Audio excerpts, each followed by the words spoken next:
So I go out there, 5, drink a pint, go in the jump, boom. I was showing the bartender love though, like I'm like, let me get Jack Daniels. She give me the Jack. I give her a dub. And I'm like, man, hit that jump. Long story short, she just like put like 80% alcohol in my jump. Then like 20% Coke. So yeah, I had that one drink that one night. I ain't buy 2 drinks. I bought 1 alcohol drink in that jump. And the rest was water bottles.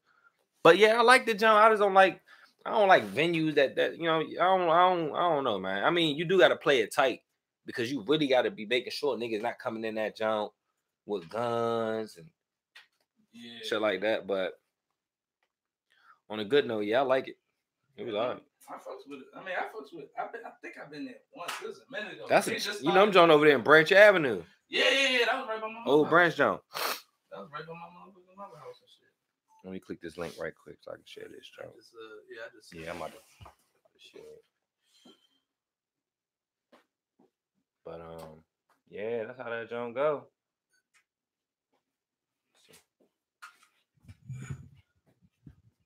That's the jump. That's the Liz ain't. Where is fucking Liz ass?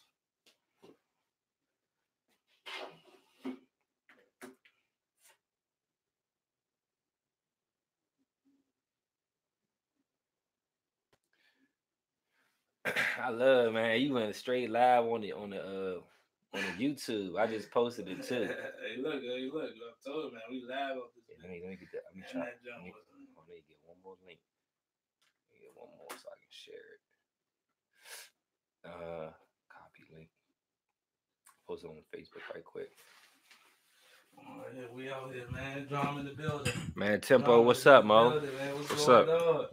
Hey, look, man, we had to get the goddamn all the live shit together. This is my first real live stream on YouTube. So show YouTube, man. Hey, AOA Nation about to be joining, man. In no time, man. I know them, so I'm already hip. Hey, look, you got a nice little following out there, John. Yeah, man. My supporters, my AOA Nation supporters, man. They real people. It ain't no robots. You know what I mean? It ain't no robots. That's a fact. That's a fact out this. All right, so we about to get started, man. Want to welcome y'all to the Tempo Show, man. Tempopodtv, man, on Instagram, YouTube.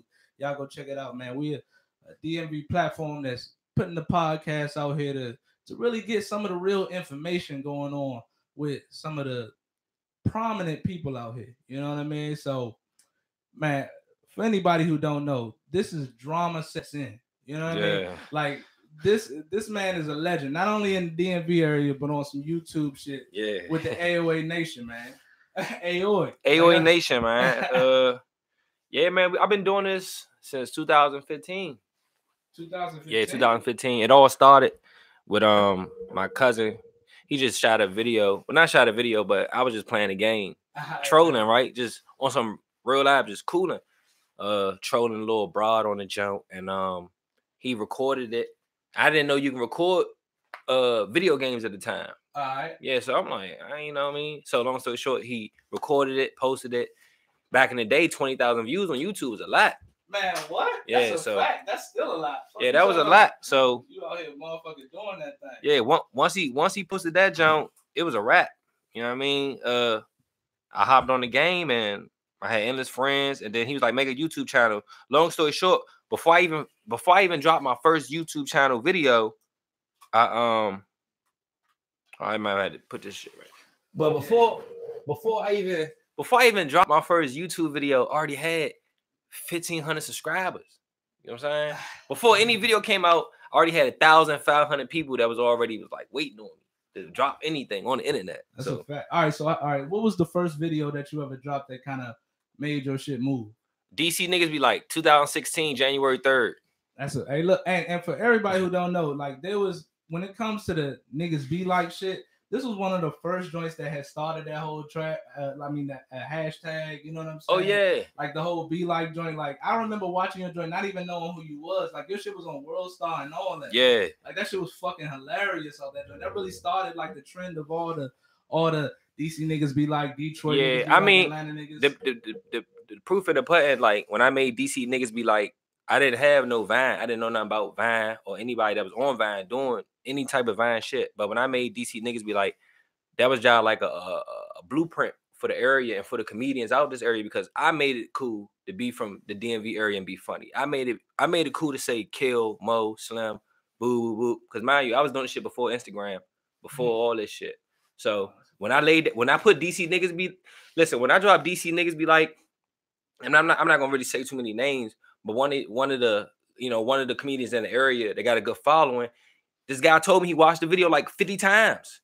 He was like, yo, he would text me every day like, yo, I keep watching DC niggas be like, that joint funny, that joint funny. He watched it so much that he started embracing the lingo. At first, he wasn't embracing the lingo. You know, everybody want to be universal, and you know what I mean. But once I laid that blueprint, everybody was like, oh yeah, Kill, Mo. Boo, boo, boo. That's real. That's real as fuck. Cause I know when I motherfucking when I was down in North Carolina for school, it was like, what part of North Carolina you was down? I was it was in Pembroke, so it was like maybe what that on that? It's like probably like 20 minutes from Fayetteville. Like, oh yeah, all right, right? We was right to the border, like you know what, South Carolina, like Dillon and shit, like right there on the border. We was like right there. You know what I'm saying? Right. So the joint was super sweet, but like when I came down there, like when I would say all the little lingo, this and that, they'd be like, "Where the fuck is you from?" Yeah, they ain't catch on. You know what I'm saying? Like, so it was like for you to kind of put that out there, you know what I'm saying, on your platform was like real lit. You know what I'm saying? Because like people was like, "What the fuck is these DC niggas talk about? Kill Mo and this and that?" Like, yeah. All right. So tell me the story of how did it go on your first, like when your first viral video ever? Like, how did that story go? Oh shit. Yeah, when I made DC niggas be like what you want, like how it went viral? Yeah. Like, how it went viral was like, oh no, I was just bored, broke as shit in the house, and I already made a skit for World Star at the time, but they wasn't fucking with my skit, so I'm like, all right, I'm gonna keep dropping my shit regardless. Right. So when I made DC niggas be like, I didn't know it went viral until like 2 weeks later, because I didn't have Facebook, I didn't have Twitter, I didn't have Instagram, I didn't have nothing. So I'm in the house just cooling. And my man texts me from the way. He like, yo, you funny as shit. I'm like, what make you say that? You know what I'm saying? He like, man, it's a video on Twitter. The joint went viral and shit. I go on Twitter. I make a Twitter account. And then the joint got like 4,000 or 5,000 retweets and shit. I'm like, what the fuck? Niggas took my video from YouTube, posted the joint on Facebook, had 500,000 views. Then they fucking posted the joint on Twitter. The joint had all these fucking retweets and shit. So when I found out it went viral, it really ain't hit me until I hopped on the train.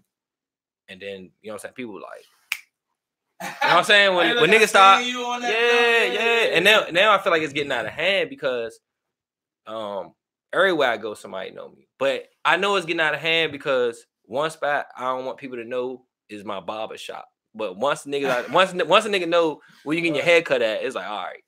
You're like, all right, yeah, man, I gotta move a little bit different. Yeah, I gotta move different now. I gotta tell Bob, you gotta come to me, my mother. You gotta cut my shit in my house.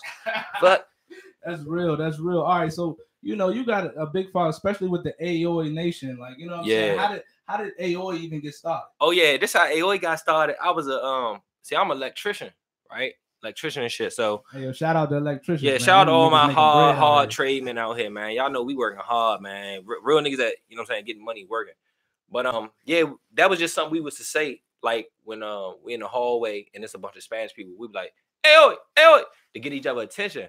But the whole kill was like, this how I know shit was meant to be. Because at the time, I'm living around Berry Farms. You know what I'm saying? I'm living around Oi.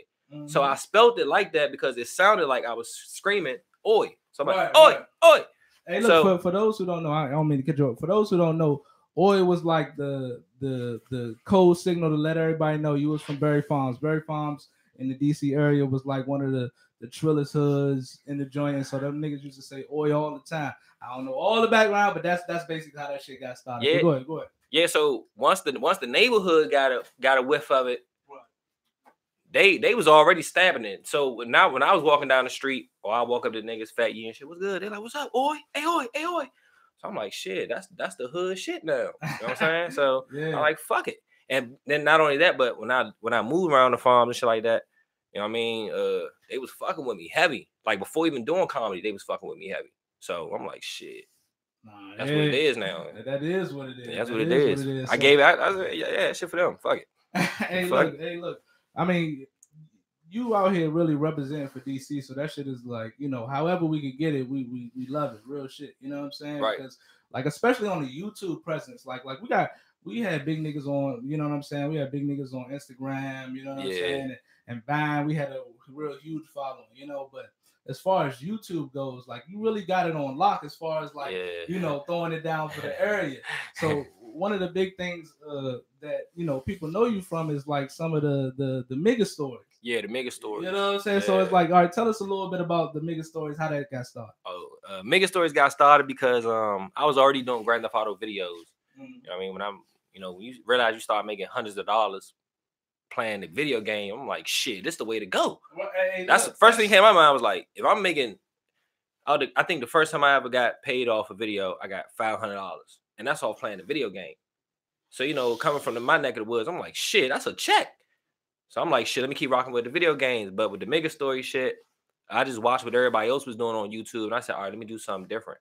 So every time I do a story, it all come from me being fucked up in the struggle. That's why I was yelling and screaming so much. And you know what I'm saying? Because I was really fucked up, you know what I'm saying? So I was getting my shit off by doing mega stories and shit. But every beat I do is like hand pick, hand select, you know what I'm saying? Real songs that I grew up listening to type shit. So that's you know, one of the biggest things. I had no idea about none of that. People was watching other people play video games. You know what I'm saying? Watching like the whole over. Like I really had no idea about it. And to be honest, my sister had put me on because my sister was telling me like not even telling me. I'd be down there and she'd be playing what is that joint? Fortnite. You know what I mean? Fortnite. And she'll be playing Fortnite, or she'll just be watching motherfuckers play Fortnite. You know what I'm saying? I was like, yo, this shit is like, weird. Like, and it was squatted. Yeah. Like it was like they had endless fucking following. So then she started saying like, yeah, people really be making money off of this joint. And I was like, that shit is real live. Wow. But it makes sense though. Yeah. You know, like people like a lot of the older generation don't really understand. Like, oh, you know, I don't understand. You can watch somebody else play a video game, but then I was thinking about. I was like, son, you watch other people play football on TV, right, you know, right, exactly. You know, you watch other people tell you about the news that's going on. You know what I mean? Like it makes total fucking sense. I mean, don't get it fucked up. I even had it in a point in my head, like, damn, motherfuckers be watching niggas play games. But then I found myself on the internet thinking of an old video game I used to play back in the day. I'm like, damn, I wish I played the junk. I ain't got it. I go YouTube it. I'm watching the nigga play the junk just because I missed it. What game you was thinking about? Soul Reaver on Dreamcast. Oh, now you bringing that shit the fuck back. Hey, that's my junk, bro. Soul Reaver. That I used to cut that joint off. My mother, I used to be too scared playing that shit. I used to cut that shit off. That was like, you know, what was the one joint that was like that? God, they made endless Resident Evil. Oh yeah, Resident Evil classic. That joint, because it was like every other fucking game would had a theme music going on throughout the whole shit, so you wouldn't. Like, you know what I'm saying? You just kind of get into the flow. But fucking Resident Evil, if I'm not mistaken, was like one of the first fucking video games where it was like, the shit be silent. Yeah. All you hear is the footsteps. Like, yeah. Then out of nowhere, boom, boom. Yeah, all that other shit. Come, you know what I'm saying? and then, that was the first game. It was kind of like stealthy and shit. But then after that, then you had, Manhunt, Splinter Cell, all these other games trying to come out. Doing something, chill shit like that for sure. But I think like, man, if GoldenEye, because GoldenEye used to be that shit. For people don't know how GoldenEye was, that was like on 64. Yeah, you know what I'm saying? Like GoldenEye, man. If shit back in the day, if they fucking remake fucking GoldenEye right now, young, that shit gonna sell off the shelf. It ain't gonna be no more fucking Call of Duty, huh? That is a fucking fact. When I think about it, I'm like, if they made a GoldenEye today, I'm definitely going to go buy that shit. You know, and then it's going to be on Nintendo, so I don't know what you. I know you play Xbox. Yeah. I play but I don't know what these PlayStation niggas going to do, man. You know what I'm saying? You ain't no real gamer if you got PlayStation. Man, you going that hard? That's a fucking fact, though. That's a fucking Xbox fact. niggas real gamers. I don't mean to shit on none of the PS4, man, but Xbox. I had that shit since fucking the first. And I used to be I was a PS2. Yeah, me too. PS2 nigga hard. PS2 got like 600 games out. Facts. Like I used Tekken Tag, all that shit. Are you fucking with Tekken? For sure. Mortal Kombat better than Tekken. Mortal Kombat? Yeah. Mortal Kombat better than Tekken. All right. I give Mortal Kombat that. I give the edge to it, but Tekken Tag Tournament wasn't no slouch either. I'm gonna keep it 1,000. Madden got lucky that they fucking, from what I understand, they bought out Game Day 98, for whatever reason. Game Day was the fucking shit. You remember Game Day? Game Day. Game Day was like what? That was the publishing company. No, Game Day. Game Day was like the. This was like when it was more than one football game. You know, like Madden, right? Oh yeah, so, I see what you're saying. It was different jumps and shit. Blitz and all them other joints. Yeah. But Game Day was the first joint that they really started introducing like the extra shit. Madden was just kind of like, all right, nigga, run for a route, bam, make a catch, that's it. Game Day introduced, that was when Barry Sanders was out. So Game Day had the little that little shit. And look, Barry Sanders was probably the most I ain't gonna say he wasn't fake, but he was probably the most dominant characters of all fucking games ever. Because all you had to do was just keep fucking doing it. And then he yanking niggas. Niggas couldn't tackle. What system that joint was on? 64? I had that joint on PlayStation. Actually, for real? The first one. The gray PlayStation. Yeah, the gray joint. Yeah, I was fucking with Tomb Raider when that joint came out. Tomb Raider was lit too. Crash Bandicoot. Yeah, I still play Crash Bandicoot too. That shit fucking lit, man. Mm-hmm. Like, are you surprised that like the gaming, like how like the gaming has just evolved and is now like the new platform for even like social interaction? Shit, I ain't that far surprised from it because everybody play video games, man. Shit, celebrities play more games than regular people. Believe it or not, Soulja Boy got every fucking console. All them niggas be playing games on the low. Everybody play video games because that shit. I don't know. That shit just did something for the community. I don't know. It did. I mean, Soulja Boy got his own little console. He got a little bit of flack for that, but I wasn't really mad at him. You know, that wasn't Soulja Boy, an idiot, man. You know what I'm saying? What you mean? That some Soulja Boy console. That wasn't no Soulja Boy console. That was some Japanese shit. It was like a Chinese knockoff. I ain't mad at him for trying to get some. No, I mean he got his bread. You know what I'm saying? But that come with some shit down the long run. So yeah.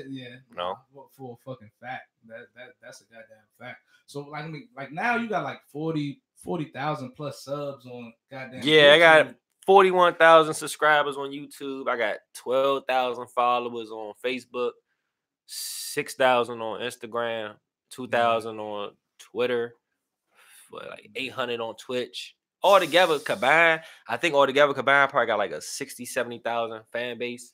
Nah, that's fucking. And that's just the people that's really fucking with me. That's not the people on the outside that's watching that like me and hating on me. Yeah, they just watching and say, "Oh, yeah." You know what I'm saying? We ain't counting them niggas. You know what I mean? As far because you already know how I go with the trolls on YouTube. What was some of the the bullshit that you got off of fucking the trolls off of YouTube? Like what would trolls say about your video? I don't even see what the fuck they can say. It's a hit and miss because dealing with trolls. When I first started doing YouTube, I was beefing with a lot of YouTubers. That's how another reason why people was fucking with me because people was making videos about me and saying shit about me, trying Joan and shit. But as I kill them, niggas get upset. But I get I get comments on fucking YouTube at least every other day, a nigga saying some hating ass shit. But your videos whack, bro. You lame as a motherfucker. You corny as shit. Or they say a lot of shit that I just be like, all right, you hating. When a nigga say some stupid shit like, nigga, your house dirty as shit. I'm like, yeah, no shit. You know what I'm saying? You see it in the video. What the fuck? Like, you just looking for something to say. Yeah, that is. That's the new attention seeker because people will respond to negativity more than they will. Yeah, positivity. I don't feed into it though. Believe it or not, it fucked me up. I don't care what nobody say. When I see people say hating shit, negative shit, it fucked me up right here. Yeah, at the same time, I gotta realize you doing that because you want me to say something to you for real. Mm-hmm. If I reply to you, you say mission. I got you. Right.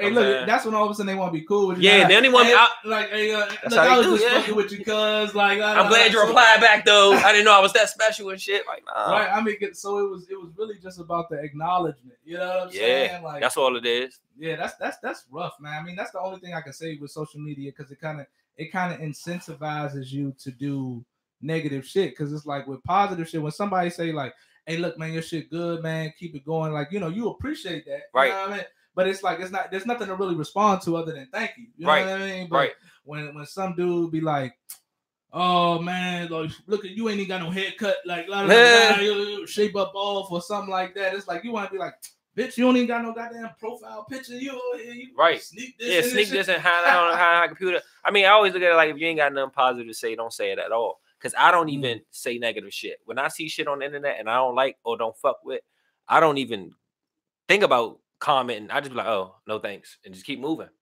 But you know, if a nigga really taking his time out to leave a negative comment behind or something, he feeling some type of way. No matter if he like it or he don't like it, you did something enough to where that nigga gotta type something up and speak his mind. Have you ever looked at a comment, like, have you ever took one of the negative comments and be like, all right, that was constructive criticism? You know what I'm saying? Did anybody, you ever look at that, like one of the comments that necessarily was criticizing you, like, let me, like, well, maybe they got something there. You know what I mean? Like, hasn't been anybody, yo, pay attention. No. I read every comment. I never really got comments where niggas was saying some stupid shit or, you know what I mean? Because I don't know, young. I don't know. Like, the comments I be getting from people, like, they be embracing my shit.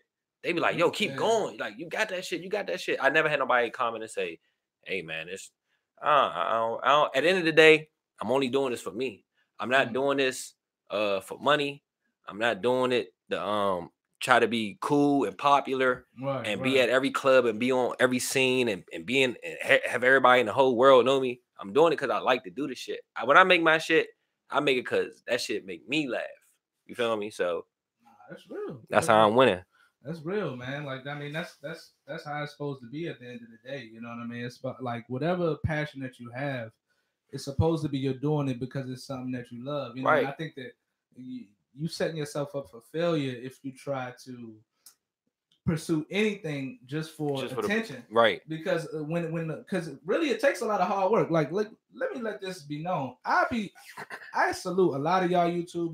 You know what I'm saying? Like, I mean, I'm a YouTuber too, but you know, I do the podcast thing. But to be able to cut videos and put some on, like, on a weekly basis or on a consistent basis is incredibly difficult. Like, that shit rough. That shit hard. That shit hard for me because, like, I don't even understand how y'all do it sometimes. Like, when the camera's on and it's all live and all of that, that's cool. I'm with that. You know what I mean? I can do that, like, nonstop. But anybody ever just, like, you be like, all right, I'm about to make a little video real quick. You start saying something on your phone. You like, la, la, la, la, la, bam. And then you about to post it. You listen to it. You be like, nah, that shit whack. Nah. Like, that's how you feel sometimes. I be like, you know, I'm like, nah, this shit whack. And I be looking at that shit. I try to remake it 4 5. Yeah. Like, I try. Now let me give you a tip on that for all my content creators out there. If you really make something, put something together, drop that shit. Cause 80% of the shit that I make, I be like, nah, this not it. But when I drop it, because it ain't about how I feel about it, it's about how the internet looking at it. So I might make a video and be like a couple, like, I did a skit a month ago called Ghetto Liquor Stores Be Like. I seen that. Right. How did you even finesse that? I'm gonna tell you. I'm gonna tell you how I finesse the job. Yeah, but see, like, you got with that shit. Man, look, the reason how I got into the store was this dude followed me and shit. Shout out to nigga Crack and shit. He just kept posting videos in the liquor store. I'm like, fuck, you working in a liquor store? He like, yeah, come through and get a bottle.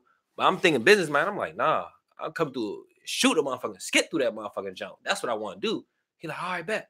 You know what I'm saying? His boss, don't he be in the jump? So he let me in there. We locked the door. I'm like, give me 5 minutes. That was it. But see, the kill was when I went home, edited and shit, I wasn't going to drop it because I didn't like it. I did not like it at all. I'm like, this is on some shit. But I dropped it because I'm like, I owe my fans a skit. But when I dropped it, you see how you thinking the joke funny? I fuck with the joke. Yeah, I mean, now I do because y'all do. You feel me? But yeah, never second guess the shit that you come out and create, man.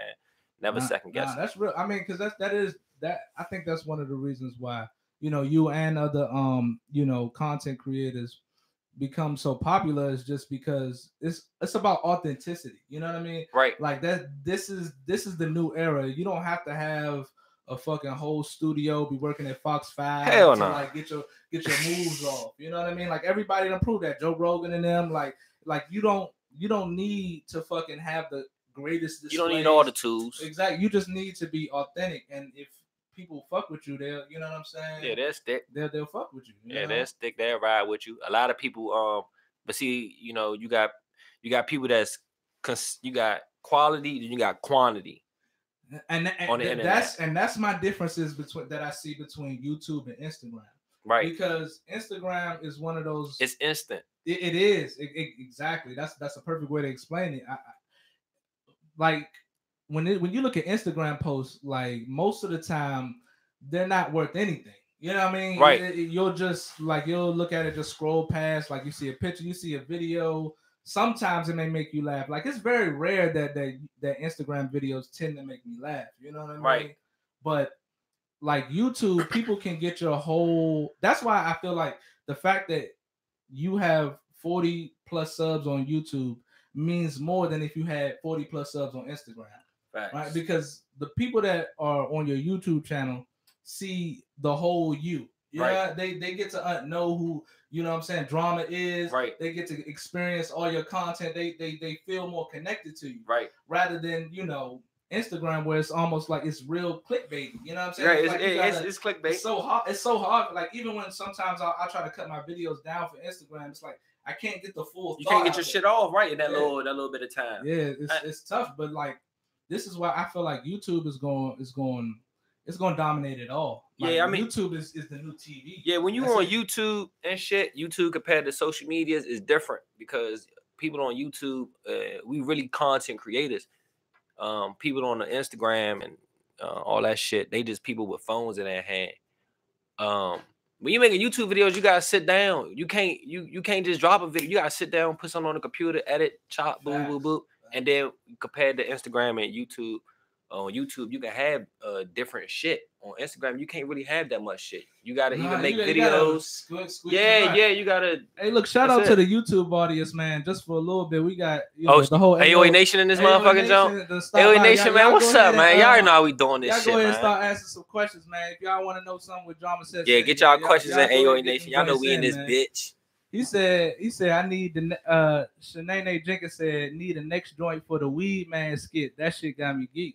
Oh yeah, nah, I can't do too many Weed Man skits, man. They try to build a case on me on that DC Weed Man jump. Be like, are you serious? Yeah, man. They had undercovers on me on Facebook. They try to set me up in real life. They was like, they try to put up. They was like, yeah, we doing a pop-up shop. Come through, boo boo. I'm like, all right.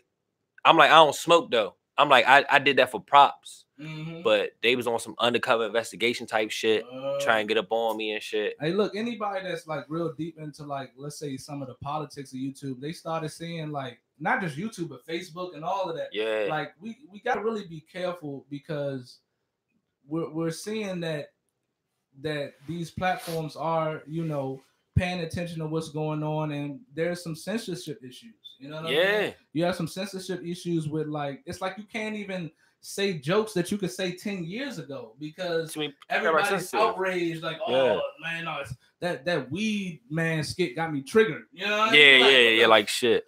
It's like they try to steal comedy away. And YouTube, Facebook is really like they are really OC with it, and Instagram is getting like that too. But thank goodness, like YouTube they're the slowest ones to it, I would say. Now they still got their damn issues, like Steven Crowder and a bunch of other ones, but like at least like they're at least letting these creators put out their content. Like, and don't get me wrong, it's shitty when y'all get demonetized. You know, it's fucked up because it's like they say, all right, it's not subscriber friendly, like for advertising content. Like, look, at the end of the day, if they 18 and over, like people gonna fuck with the shit. You know, people gonna watch what they watch regardless on the internet. But when they demonetize a video, that just means they don't want it to be recommended to other people, and they don't want basically the advertisements. People don't want nothing to do with it. Basically saying, "Oh, we don't want our business to be." And I don't even think that it's the advertisement. I think it's just it's certain people that kind of hold the gavel. You know what I mean? Oh yeah. It's certain people that hold the gavel. Oh, yeah. You know, that be like, I don't like this content. I don't like that shit. Boom, boom. Yeah, you know, because it's fucked up though. Yeah, because the last video I made called "Smoking with Friends" be like, it got monetized within 8 hours of the video. I got 4,000 views, meaning it was on its way to go viral. Yeah, and they monetize it, demonetize it, monetize it, meaning in the YouTube office, somebody seen it and said, "Oh, this shit funny to me." Bloop. The next man seen it. No, this not it. Bloop. But then it just showed me that the video made it to whoever make the final decision because it was manually reviewed. Meaning somebody at the office seen it and say, nope, this not it. Yeah, and the part about it is that it's not. To me, that goes against a lot of core American values. It's like look, if you're gonna fucking take away somebody's money, you need to give somebody like a trial. Yeah, you know, like why? Why did you take this content down? And I need to be able to not only appeal it, right. You know what I mean, but have some type of. There needs to be some type of structure where I could get my fair hearing. You right. know, like the justice system. Yeah, that's what I be wanting. I be like, I be like, when they demonetize my radio shows and shit, I be like, Mo, y'all need to holler at me. Fuck. I need to y'all gotta tell me in my face, or you gotta let me know why. What did I say? Exactly. What was exactly? Yeah. What was it? The fact that they don't have to be accountable. Right. To they don't like at least you could go ahead and see who was the judge on this joint. Right. Right. What's going on? We could at least pinpoint what's going on. But it's like now it's like these platforms, they don't even have to be accountable. They could just be like, oh well, it wasn't advertiser friendly. That's it. Right. That's so subjective. Right. It's freaking BS.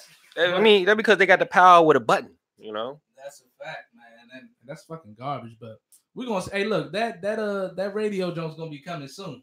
Yeah, man. Get that joint on a whole. Shout out to the whole AOA Nation, man. Shout out to Tempopodtv. He put me on game. We're gonna move my radio show to another platform because one thing on my radio show, I keep it reality, and YouTube really not fucking with it like that, which is cool. It's cute because I don't mind migrating some of my supporters to a new platform and where I can keep that shit. You know what I'm saying? Like it's cool with me. It's cool. And look, hopefully they'll fix it because I think that's really how you attack.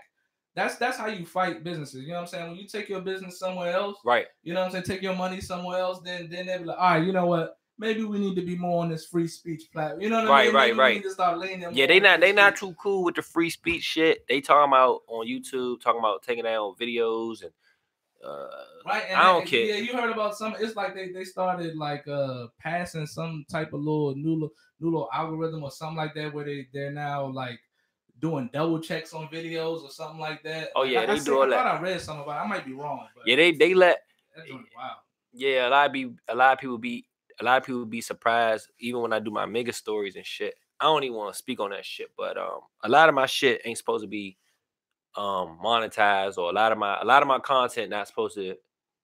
I'm not even supposed to be on YouTube with the content I got. Be honest with you, because it's too raw, it's too authentic. But at the same time, they making so much money off me. They like shit. We gotta keep them above. I mean, but look, that's that.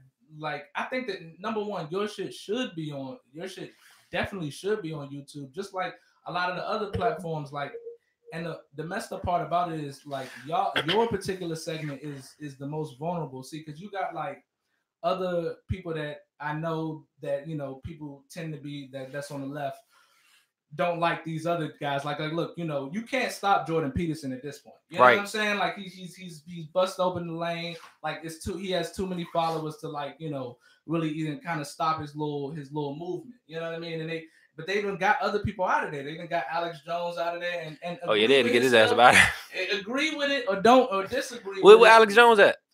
We at now? I mean, he had a loyal following, so he's still they was on his ass.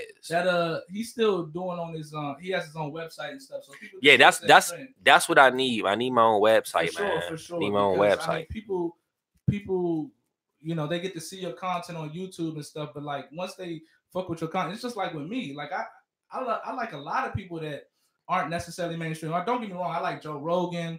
I like JP. I like I even like Young Turks here and there, you know what I mean? Mm-hmm. But these people have followers to the point where it don't matter where they go, I'm gonna go listen to them. I'm gonna go find where their stuff is at. Yeah. And what I'm saying, they the same way.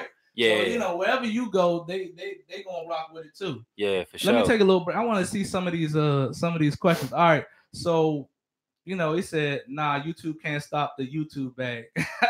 I mean, they can't stop that. They're gonna get that money. They can't stop your bag, but the YouTube bag, you know what I'm saying? Fact. They can stop that. He said, where the go-go be like Mo? The go-go be like. Yeah, they probably want me to make another go-go video. You did the go-go joint too? I did a couple go-go joints. The one I did 6 months ago, that joint 1.9 million on Facebook. See, that's what I'm saying. That's what I'm saying. A lot of people get things confused because they look at Instagram and shit like that or YouTube. But don't ever think I'm not taking my material, putting it on different platforms, because I never know what platform is gonna work on. I post it on YouTube, it get 4,000 views. I post it on Facebook, it hit 1 million views in a week, and it got over 200,000 shares.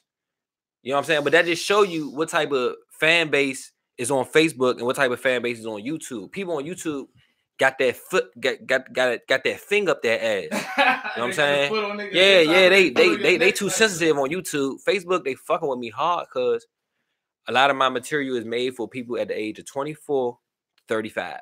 My material is not made for 13 to 18. Right, and you know what's crazy? Like it's not, but you probably got a lot of a lot of followers in that price range. I mean, in that age range, just because like your content is relatable, and that's what it's really about.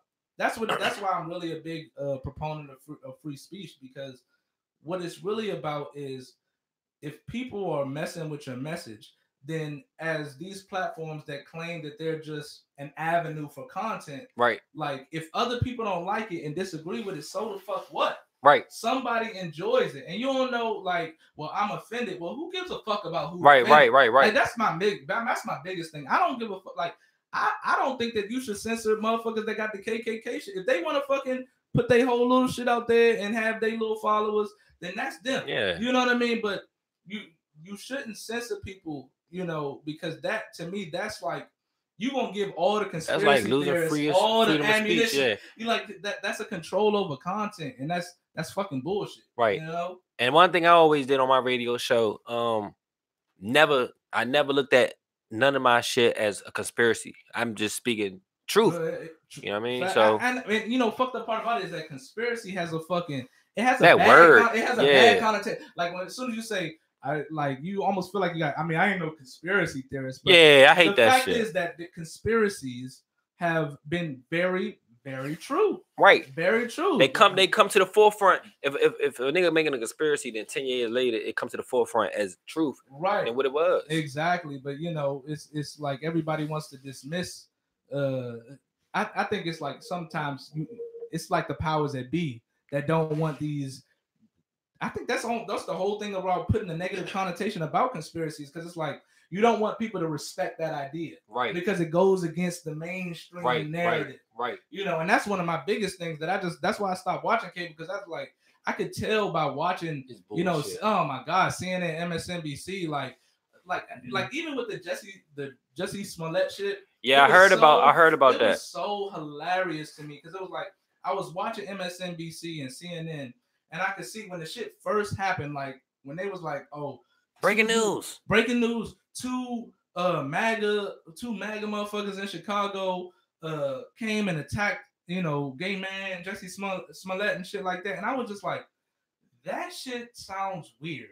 That doesn't even sound right." I was like, "If that shit did happen, that's fucked up." But I was like, "Damn, that don't even sound right." And so everybody jumped the gun, like, "Oh man, it's the America's wildest shit. Like la da da da. This was fucked up. What happened to him before any of the evidence came out or none of that." So then, and look, if you jump the gun like that, that's fine. We all do that. It happens. Right. But when you find out that you're wrong, don't you have that shit problem with friends sometimes? They say they act like they done told you something. You be like, "Oh yeah, for real, yeah." And then they find out they're wrong, and then they just don't even want to talk about it. Like, just say I was wrong, cuz. Just say look, like, you was wrong, my nigga. Like, just say my bad. Like, look, I did that shit. I said that shit. It was wrong. Whatever. You know what I'm saying? People be wrong. That's fine. I could respect that. But you go back on the news and shit, and they just like, they not taking no responsibility for them putting out a story that they didn't even fact check. Right. They just quick to run with the jump. And he said, bullshit. Wait, because I don't know who the nigga is, but I did hear the story, but I didn't hear this until just now. You said who attacked? They said it was two Kappas. All right, no. He said it was two MAGA dudes, Make America Great Again. Two white people. Oh, that's what. I didn't know. Oh, I didn't know that. In Chicago at 2 a.m. Whipped his ass. that whooped his ass and said that whooped his ass because he was gay. Right. Now, there's a couple things that just makes your ear fucking raise a little bit. It was like, all right, so you had people with MAGA hats on, white people in Chicago. That's weird. 2 a.m. Exactly. In Chicago, that's weird as fuck. It was 2 a.m. Okay. That's also kind of weird. All right, fair enough, whatever. And then he was like, all right, when the police found him, he said they put a noose around his neck. But when when the police got there, the noose was still around his neck. Right. So he just left the noose on his neck. Right. For the whole for the whole show. Just for the whole joint, and still had he had a Subway sandwich. He was coming from Subway. Right. But he still had the Subway sandwich. Right. After the attack. So you just like, oh, it don't add up. But my whole thing about that is that like fucking, it's like the fact that the mainstream didn't apologize for sending out false information. Exactly, not fact checking the shit. It's just like, and you wonder why people don't trust the media. You know what I'm saying? I wouldn't trust the media. I mean, shit, hell no. Nah. The real news that come across, it don't even come across the main media platforms. You got to go dig for it. Oh man said, shout out to Dead Park Water. Yeah, shout out Dead Park Water, man. Y'all know how we doing this shit, man. Dead Park Water. Now we was talking about the water on a radio show, and I'm we about to speak about. We about to do a whole new video for the radio show, but that's lit. Yeah, I was just talking about different type water, like certain water don't taste right, because it got added minerals and shit like that. So me and AOE Nation, we was trying to decide what water is actually more of a spring water and which water is actually more of a fucked up water. You know what I'm saying? Right. So a lot of people saying Fiji good. I'm voting for Dead Park. You know what I'm saying? I'm voting for Dead Park. Yeah, I heard. The crazy part about it was I had read online that almost all the bottled water companies, like, we think that it's coming smack from the spring and that it's super filtered and all of that. But I heard that it's no different than motherfucking tap water. It's just put in a different bottle. That'd be wild if it was. You know what I'm saying? Yeah. But like, I don't know. I mean, tasting water, like I like smart water. Smart water, Yeah. See, I'm not a fan of smart water. I never had it. Okay. I mean, at the end of the day, if you ain't getting no motherfucking water from a mountain out Canada, like Canadian mountain water, that shit go for $1,000 a gallon. You know what I mean? That's fresh off the mountain. That ain't that's going in that junk like this and having the junk coming down. If you ain't drinking water like that, cut it out. That's a fact. All right, so back to this YouTube show. I mean, not the YouTube show, but the the radio show and shit. Yeah. When did you get started on that? Oh man, I started a radio show the end of 2016. I wanted the reason why I started because I was doing mega stories, I was doing real life skits. Right. But I said, man, I want some type of content that's gonna be able to grab their attention and hold them for a while. So I was like, I make 2, 3, 4, 5 minute videos. That's cute, that's cool. But if you can't get a motherfucker to watch for 30, 40 minutes, you ain't really doing shit. I mean, I heard the average YouTube time is like 9, 10 minutes or something like that. You want to make a 10-minute. Yeah, but like that is to me, that's really important, because when you start, and that's how I started like really falling in love with certain YouTubers, right? Because like when I start, like Owen Benjamin, everybody was saying that he was racist as fuck. Even with Joe Rogan, like people was telling me that he right wing and all this other stuff, and it was like I saw a little clip, and I was like, oh, okay, this joint, all right, let me interesting, let me go listen to it. Right. And as you let people talk and this is why TV can't compete with YouTube, because as you let people talk and explain their ideas, you can find out exactly who this person is. Right. And I think that it would be beautiful, like the fact that you was doing a radio show, and that obviously we're gonna continue that. We're gonna make sure you get on Apple Podcasts, right, all of that, so that because people really get to connect with the person that they fuck with, right? And it's like nobody's interested in TV no more, and so too much scripted. Man, exactly. It's too scripted. Like prime example from TV. I didn't mean to cut you off, but just I started watching TV. I mean, TV was really funny when Flavor of Love was on. I Love New York. Yeah, that's Jackass. Funny. Punk. I like Punk. All that. That's when TV was real. Once they start coming out with love and hip hop, this and that. As soon as the white man took over BET, I cut the TV off. Fuck all that. How a white man running BET? Cut it out. It's interesting because to say that, because it feels like because now obviously BET is owned by Viacom, which is another right, which is basically obviously owned by white people. You know what I'm saying? Like, as a white owner, this and that. So which is it's so interesting, because you start, as you see, especially even with World Star, when you see regime changes where like the owner done sold the company out, sold the company to somebody else, you start to see that some of the content we looking at for gays. You Right. know what I'm saying? It's like the whole shit shifts. Right. You know? Yeah, because World Star was lit before rest in peace Q. World Star was lit before the owner, the creator Q passed away, because he was bringing World Star exclusive content. So he was doing like exclusive cartoon shows, but he was giving black people a chance to. That's a fact. You know what I'm saying? I mean, if you could think about it, like, you know, people had their little shit problems with World Star, but like one thing that you could say is that World Star put on for our community. Yeah, point facts. Blank, period. I mean, even though it's negative shit, like a lot of fighting, ass twerking. And I don't necessarily agree with all the fighting and the twerking videos. I don't necessarily watch because I mean, same reason I don't go to the strip club. I don't keep it a buck because I don't like girls teasing. I don't like the tease. Yeah, I don't do the strip club. Tease don't do it for me. Like, I know you don't fuck with me. You know what I'm saying? Yeah, like, yeah. The tease don't do that shit for me. But even still, like, it wasn't just that. It was all the news in our community. You know what I'm saying? You started to see, like, our community is what almost affects the entire world. Like, we are the rap, the hip hop, the black community, whatever you want to say.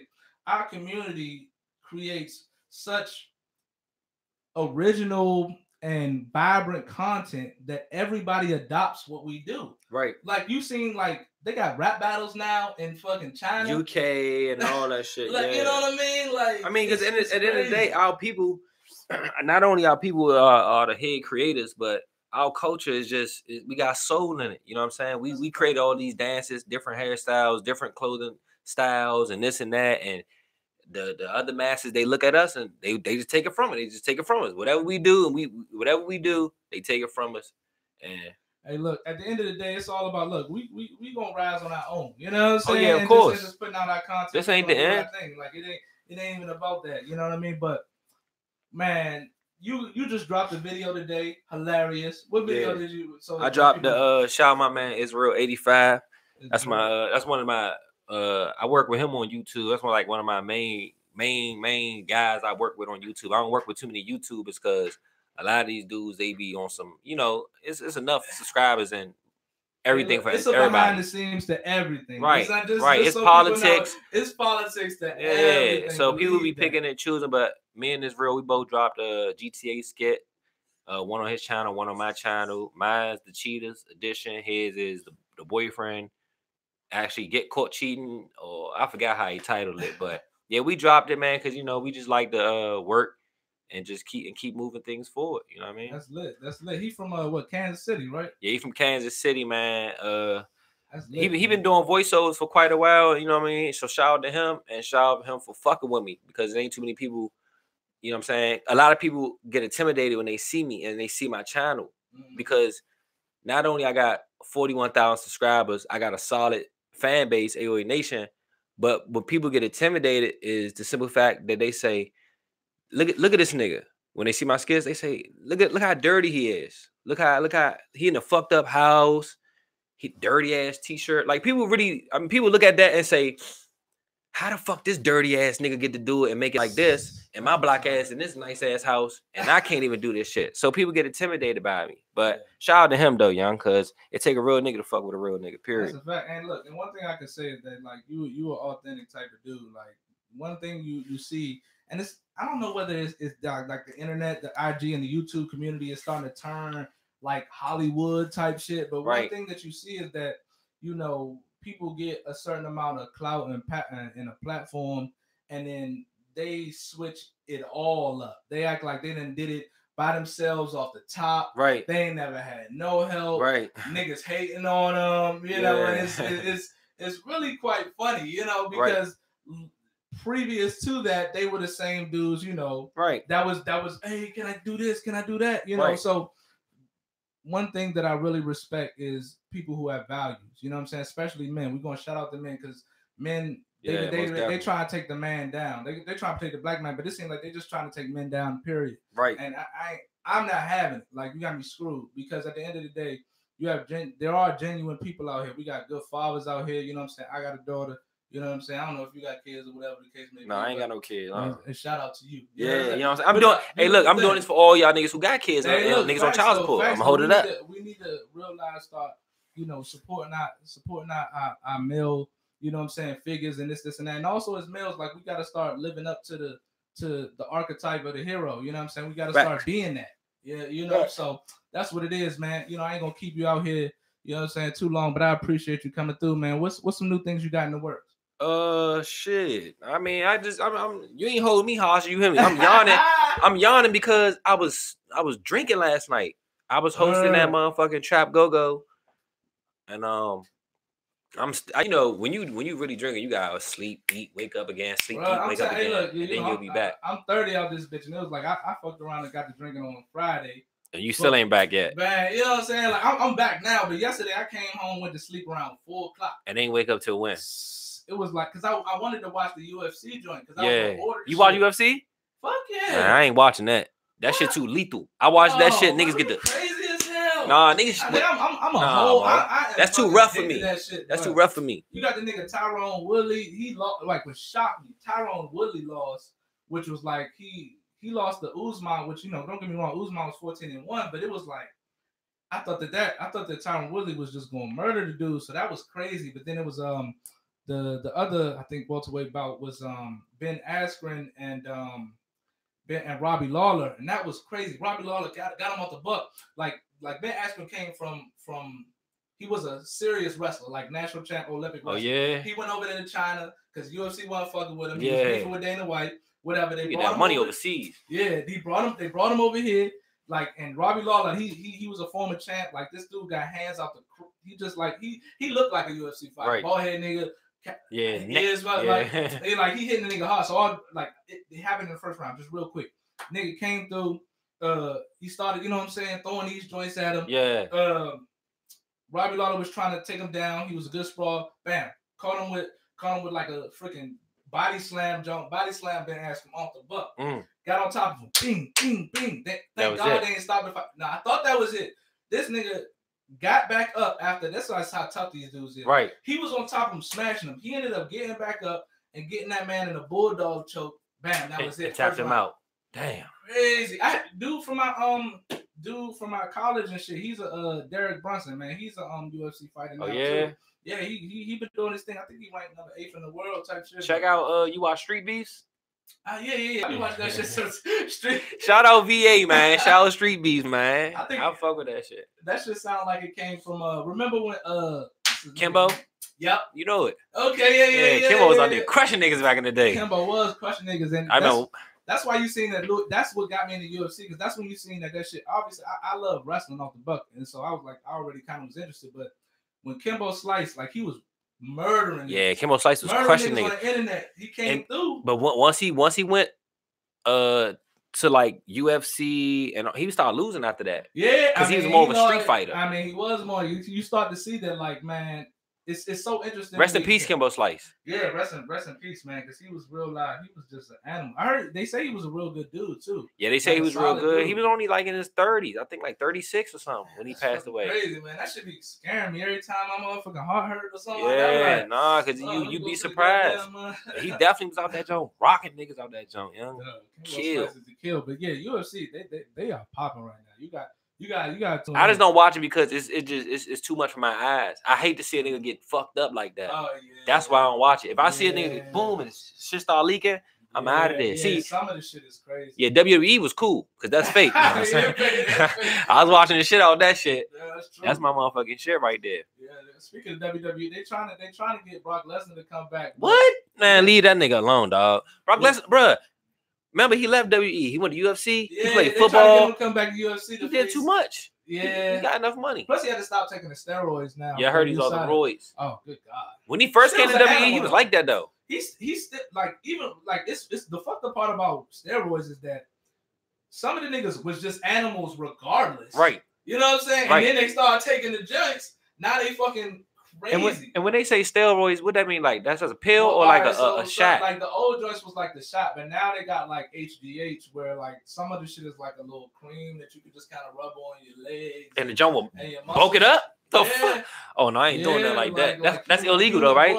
Yeah, it is for sure. But there's a whole bunch of marketplace. They making not only HGH, because that's kind of like that was the big thing in baseball that kind of got everybody crazy, but now it's like even like certain things that replace testosterone, TRT. Yeah. Testosterone replacement therapy. Damn. So they could like, testosterone is the shit that makes your shit like So they motherfucking like TRT is some shit that I don't know necessarily. I don't think TRT it's not illegal. But it's illegal in the sense of you can't using it for sports and shit. Right, yeah. Steroids, I think that was just on the So you think average motherfuckers at the Gold Gym on steroids too? For sure. That's crazy. They not on steroids. They probably on TRT. Right. Like I looked it up. You can go on goddamn on Google and there's a place in Virginia that selling shit. It's like they don't sell it, like they actually administer the TRT. They strip it out. They hell no. Put it on you and you go like doctor visits type shit like. Yeah, you shouldn't be doing nothing enhanced. This ain't nothing. First of all, this ain't nothing but a suit. This a meat suit. You feel what I'm saying? Because your spirit is who you really is. That's true. So you're just using this body for the moment to get in and out of this earth. So I wouldn't even be. I wouldn't even be focusing on what's on my body and all that. You know what I mean? I wouldn't even be doing that. Like bitches getting their titties and ass done. That shit crazy to me. That shit like that's crazy to me. That's scary. The girls be. It's like now we looking on World Star and we seeing. Like, girl, it's like you have a psychological disorder. Right. If you think that shit looks good. Right. Like, it be girls that already had ass, like Black China, for example. Right. Black China already had, like, I remember, like, Black China from DC. You know shout out to her. She was out Indian Hill. My mother, I think she went to play the high school or something. Lackey. Something. Yeah, she went to Lackey High School. I would have played her. Like, I don't know where she came, but I know the whole. But she was thick. She was already busting down, like in the stadium. I think she was already busting down. I don't know what they were stadium, but she was definitely. She Ebony N type John though. She Ebony N type John. She Ebony N type. I ain't even gonna do it dirty like that. Ebony N be giant. Ebony N? It's some wild. Man. Ebony N. I done been in that joint a couple times. I was like, I'd have been that motherfucker once. That's all I needed. One yeah. That joint. Hey, look, let's just keep it 1,000. A lot of they was doing a little fucking police thing for all the strip clubs and shit. Yeah, this was like, I don't know, that's like 4 years ago, maybe. Oh, you talking when they was shutting shit down? They were shutting. Yeah. That's because like in DC, most of them joints wasn't even strip clubs. They was just brothels. Brothels be funny as shit. So I'm not even playing. I'm not. The worst joint was like you older than me, so you know about some spots that I never knew about. That used to blow me about it was this one. I ain't even gonna name the joint, but it was I ain't even gonna name it because I don't even want to come around. Yeah. But it was a strip club, in Maryland. And when you went in the jump, right? It was like probably like 9 girls in the jump, right? And they had like 4 little VIP rooms. Now the VIP rooms was basically like a bathroom with just a seat in it. Right. You know what I'm saying? So when I went in the jump, like no girls was even on the they weren't even on the dance floor. They was kind of walking around and they'd come up, you go ahead and sit down and shit, you pay a little dub to get in. You sit down and it was like they come to you straight up. Hey, you want to do VIP? And I was like, damn, VIP? Like, yeah, true. It's like, yeah, it's gonna be $150 for the head. No, it's like something like 80 for the head, 150 for the. You be like, damn. Yeah, that shit wild. They be like, damn, I just wanted to dance. They be like, oh shit, well, all right, that's bad. I'll holler at you. Damn. It's like, it wasn't just that one. Yeah, it was a lot of them. That was like, no, I don't have no problem with that. To be honest, I don't even think that prostitution should be illegal. To be honest with you, if people want to. Like, I'm kind of libertarian. If you want to do that, yeah, I mean, if you want to sell the pussy, if that's what you want to do, that's on you. To me, pay your bills. But still, that shit was kind of funny. No, that's the crazy part. Not the first time I went to the strip club. The second time I went, first time I went was out Baltimore, and but the second time I went, that definitely happened to me. I walked in the strip club, I sat down, the chick started dancing on me, 3 songs in a row. When the song was up, she was like, "All right, that's $75." I was like, I said, hey. What the fuck? I said, hey, I didn't ask you to dance on me. You hear me? Talking about some $25 a song. I didn't ask you to dance on me. You chose to do that. But then, right? So I said, look, hey. So you ain't even asked, you just walked up and just started. Yeah, because I came in with my jewelry on all that. But don't get it fucked up. I gave her a dub. But then after I gave her a dub, she was like, if you want fuck, I need 80. I'm like, oh nah, young. Like, that's a Comcast bill. So funny. I can't do that. To the comments where he said nigga said 80 for the head. Yeah.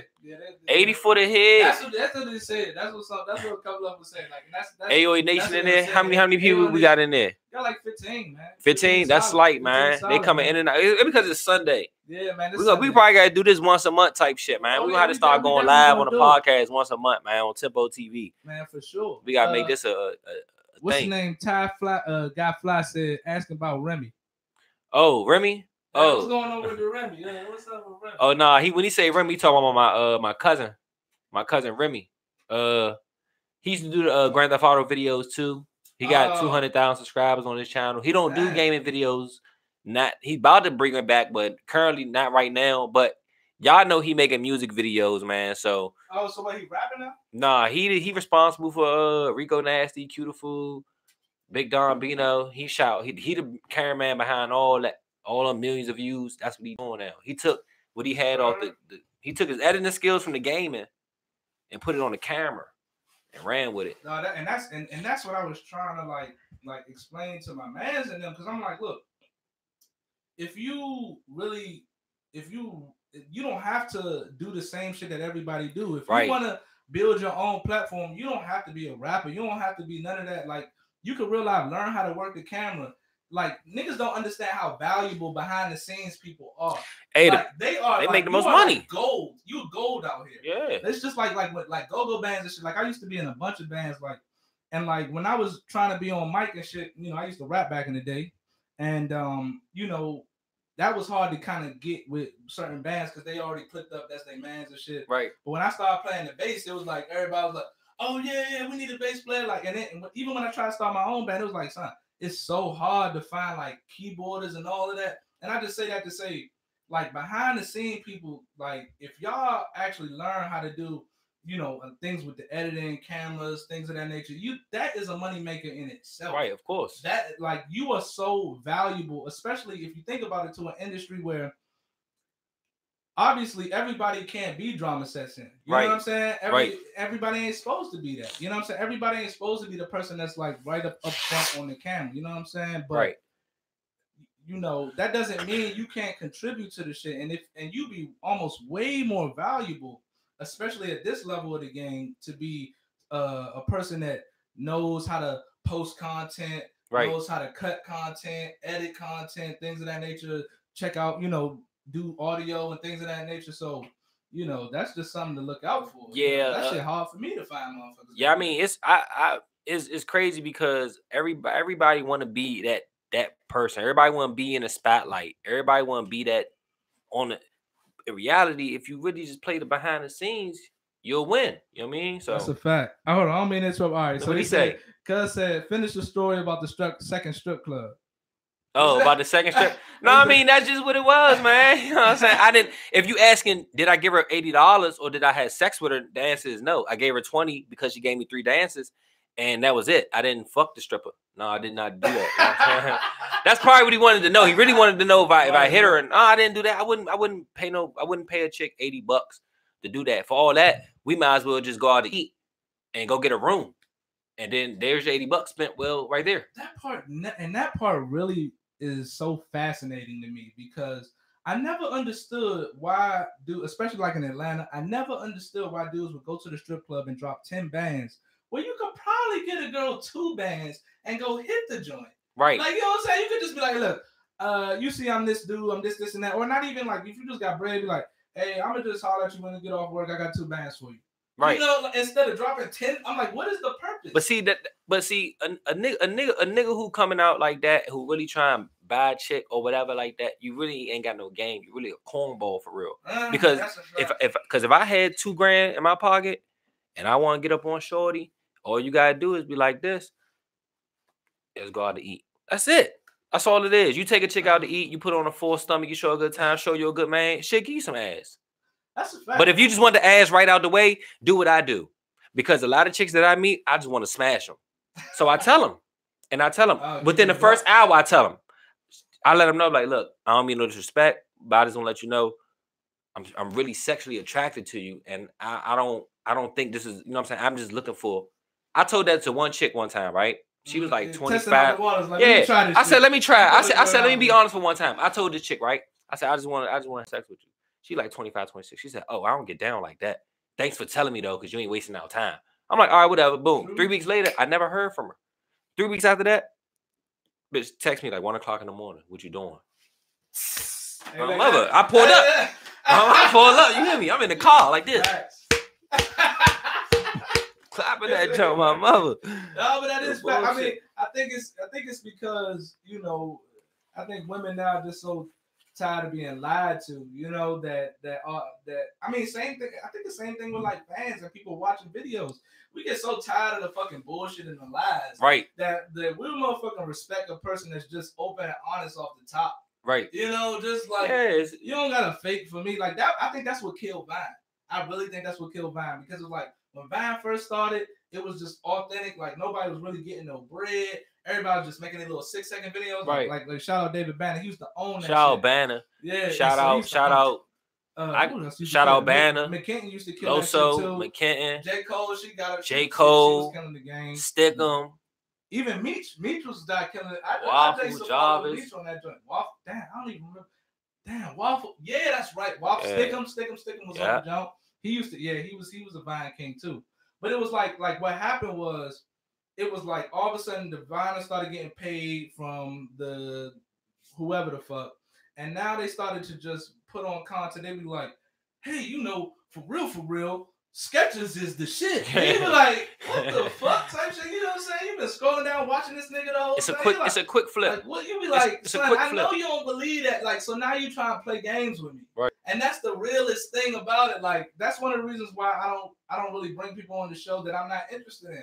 Because I don't want to be like, all right, so I bring a rapper on and I haven't listened to his music, and when I do listen to it, I'm like, it's garbage, and I just come on the joint. So how are you killing the game right now? You out here murdering the joint. Yeah, that's like, fake. You got the city on lock. But that'd be fake as shit. Right. And, you know, people will realize, be like, what type of shit he off? You know, that shit corny. Exactly. Like, it's not even, but if I thought it was good, you know what I'm saying? That's fine. But it's like being authentic, like that works so much better. And that's why I really like the fact that, you know, that you were the comedian that really interests me the most, just because of your YouTube presence. Because I feel like YouTube is a more authentic platform than anything else. Right. You know what I'm saying? Facebook could be that, but they censor too much. Right. Facebook is more of a family type thing. They're on dicks. You know what I'm saying? I mean, shout out to that. He said he got shit to do. He gonna be right back. All right, AOA Nation in there. Antoine, too nice. Great Fox. Shout out to y'all, man. And shout out to next Talking God, man. Appreciate y'all. And y'all make sure y'all subscribe to Tempopodtv, man. We're going to tune in. Just put in Tempopodtv, man. It's the same thing on Instagram. Go on dmvspeaks.com. We're going to be on this platform once a month. Facts. You know what I mean? Tempoptv/Session Radio. We're going to collab. And we're gonna keep rocking. So y'all make sure y'all tune in to my man. See, he already locked in. Yeah, we Gucci. I told him, I say, you know, Mo, because they already locked in. Yeah, this the joke we got linked with. This it right here. Yeah, we locked in on my mother. Look, because AOA Nation keep telling me, bro, you gotta do the Session Radio on camera. But see, if I had a setup like this, I would love to do it. I don't have a setup like this. So you know what I mean? So that's why I appreciate your platform and your invite. And that's why, you know what I mean, I come and show love and support. And you know, like I've already felt off the top that we was like real live on the same type of mindsets, cut from the same cloth, because you know you really started your shit off the top, and you do a lot of the editing yourself and and all that shit. You do that shit yourself, and for me, when I started this shit, you know, I really, you know, I had a whole epiphany. Like I was just at work one day, and I make a decent amount of money for my job, but it was like I was like, this shit ain't fun for me. I don't get no meaning out of that. So I was like, well, shit. I was like, you know what? I spent 20 grand on a car. I could spend 15, you know what I'm saying? On some equipment. I could spend 15 to finance something that I actually care about. Right. You know, and that's really, you know, that's a little bit of advice to anybody. Like, look, if you could spend 20 grand on your car, you can get yourself financed or whatever. Go ahead, holler at Navy Federal. They be doing their thing. You know what I'm saying? But regardless, like spend that same money to finance your own dreams. Now, I'm gonna say this real quick. Understand that when you finance your own dreams, that the only result you're gonna get is from the work that you put in. Facts. So when you don't do nothing's coming back. Right. Nothing happens. I know that because I don't even be putting videos. And yeah, but that's a good. I love how you said that, because when I listen with Nimble channel, let me tell people what I did. You know what I mean? Like you said, you got to invest. You know, what you get in, what you get out. What? I was broke. Somebody said, my cousin said, make a YouTube channel. I made it, 1,500 subscribers, whatever. It was time to make videos. I fucking applied for a credit card at Best Buy. I got approved for $1,000. I bought the recording device. I bought the Xbox. I bought the laptop. I bought everything that I need with that $1,000 credit. Swipe that card, cut the card up. Just because I was like, this the shit that I got to do. That's a good idea. But that's what I had to do to get to where I'm at right now. You know what I'm saying? And I ain't even pay Best Buy back. So, you know what I'm saying? It's coming soon, coming soon, coming soon, coming soon, coming soon. Hey, look, coming soon. What, you know, this nigga said, what'd he say? If you ain't true to yourself, you a weak motherfucker. That's a fact. Yeah. That's a fact. Like, you know what? This is one of my big problems with let's say some of the social media shit is that sometimes we be promoting cowardice. You know what I'm saying? Yeah. There's no virtue in being a victim.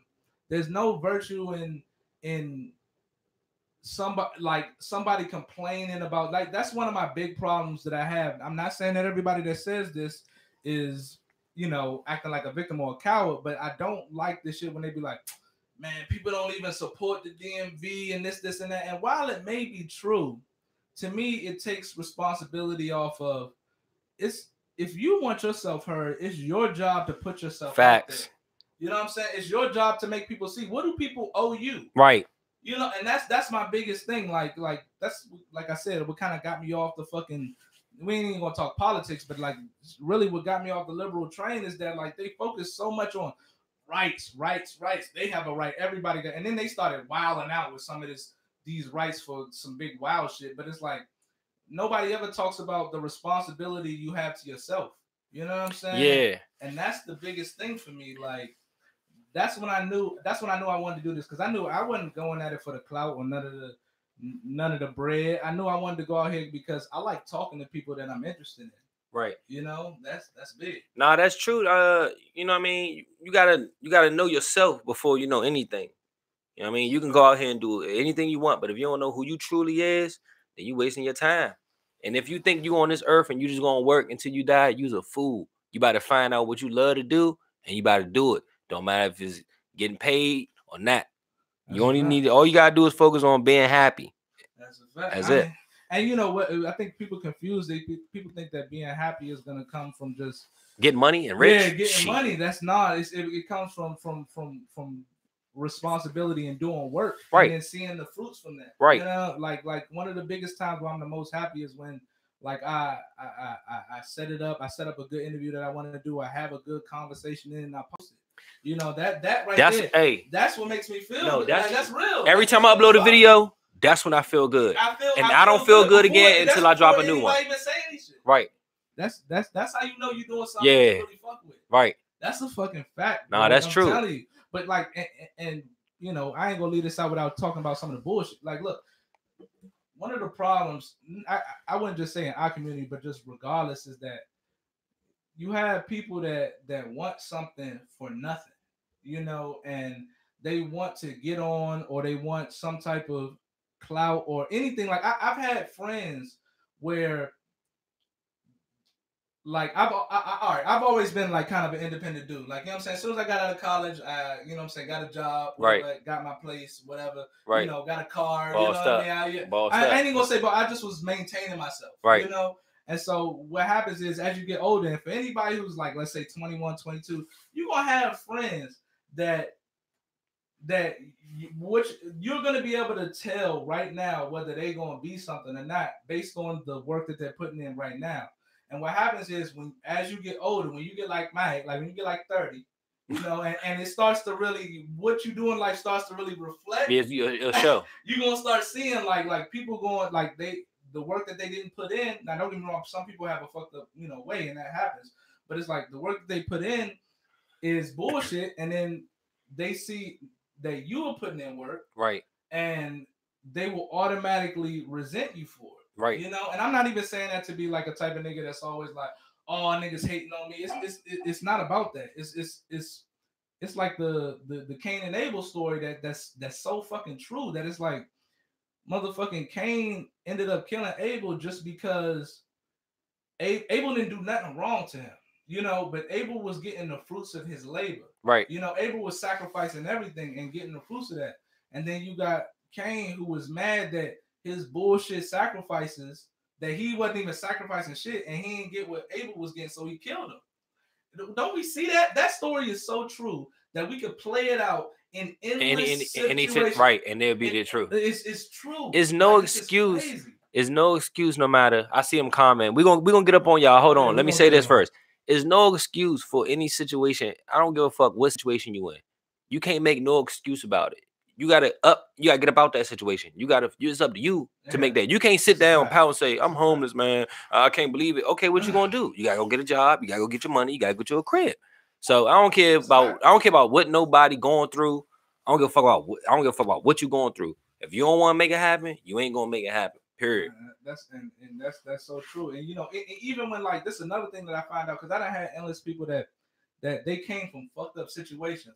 So the first thing, and a lot of it is that they just don't know how to better themselves. Right. Because I had niggas that, like, you know what I'm saying, that in real life ain't had a mom, they father, they grew up in foster home, they've been mistreated, abused, and all of that.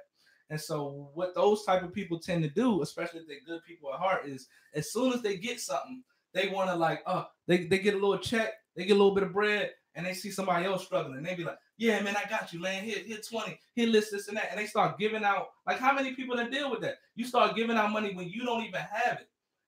That is where we have to stop that as well, because it's number like pampering. This not only is it pampering, but it's like this $50, this $100 ain't gonna help your situation. It ain't gonna change that person's life. Right, exactly. You know what I'm saying? Unless somebody's gonna kill them over this $100. Right. It ain't gonna change that person's life. So you really make more. It's really more advantageous for you to keep your money and build yourself up to a point where you can get to a point where you can really change people's lives. Right. You know, because before, if you broke and I give you money, as soon as I get money, I give you money. And right. You know what I'm saying? Now I'm broke. Yeah, about to say a week later. Right. Then you get me money. Back and forth thing. Right. We're not working on ourselves. Yeah, you ain't building. Yeah, you ain't knowing shit. On ourselves, man. What they talking about? All right, we're gonna go back. It said next it said hold on, let me go to this one. It said, is being a YouTuber worth it? What do you mean? I mean, when you say worth it, you must be, I don't know what you mean when you say worth. I don't know if you mean like the money wise or whatever, but the reason why I do YouTube is worth it to me because I get to express myself. I get to be myself. Mm-hmm. I get to be myself on YouTube. In person, I can barely make friends because I'm so aggressive. You see what I'm saying? A lot of it's like I compared to a lot of comedians in my area, and the reason why a lot of people don't see me working with a lot of people or shit like that, or why I don't work with a lot of people is because I'm a wolf. I'm not a sheep. So when I go around sheeps, they get scared. You see what I'm saying? Yeah, so when I'm on YouTube, I'm being myself. It's worth it to me because I get to express myself. I get to be myself. And guess what? Y'all 41,000, y'all accepted me for who I really am. And it's fucked up because y'all on the internet and y'all fucking with me, but it's people in real life, they can't even fuck with me. You know what I'm saying? But the reality, and I think that, and to kind of bring your point to, the reality is that if you are going to be an authentic individual, you're not the majority. So right. Just understand that. Just understand if you're a person that has values, and that's just the world that we live in right now. If you're a person that has values and you honor those values and you're about honor, majority of people, if it was 100 people in this room, if we were talking about what people have values and are going to stand by, and we're talking about 10 people. Right. So just understand when you go out in the real world, a lot of people ain't going to fuck with you because of your morals because of you how much respect you got for yourself. Exactly. And your integrity, your name. People wondering like, what? Damn, why you didn't snake the niggas? Right. Why you ain't snaking? You could have snaked these niggas. Why you ain't snaking niggas? Because you have a certain amount of values, and you just understand that's a lonely road. Like people think that like being a solid person with honor is something that everybody's gonna enjoy. No, solid people like AOA Nation, solid people like the people that subscribe to your channel, that subscribe to mine, that subscribe to the people that are about authenticity. Those are the people that's gonna fuck with you. Right. But you see, like you snatching little fucking breadcrumbs out of the whole. Yeah, that's what it is, and that's why a lot of people. I mean to cut you off, but that's why we gonna get to y'all in the comment section. But that's why a lot of people come to my channel and say, "Why you don't have 100,000 yet? Why you don't have 200,000 yet?" I'm too authentic.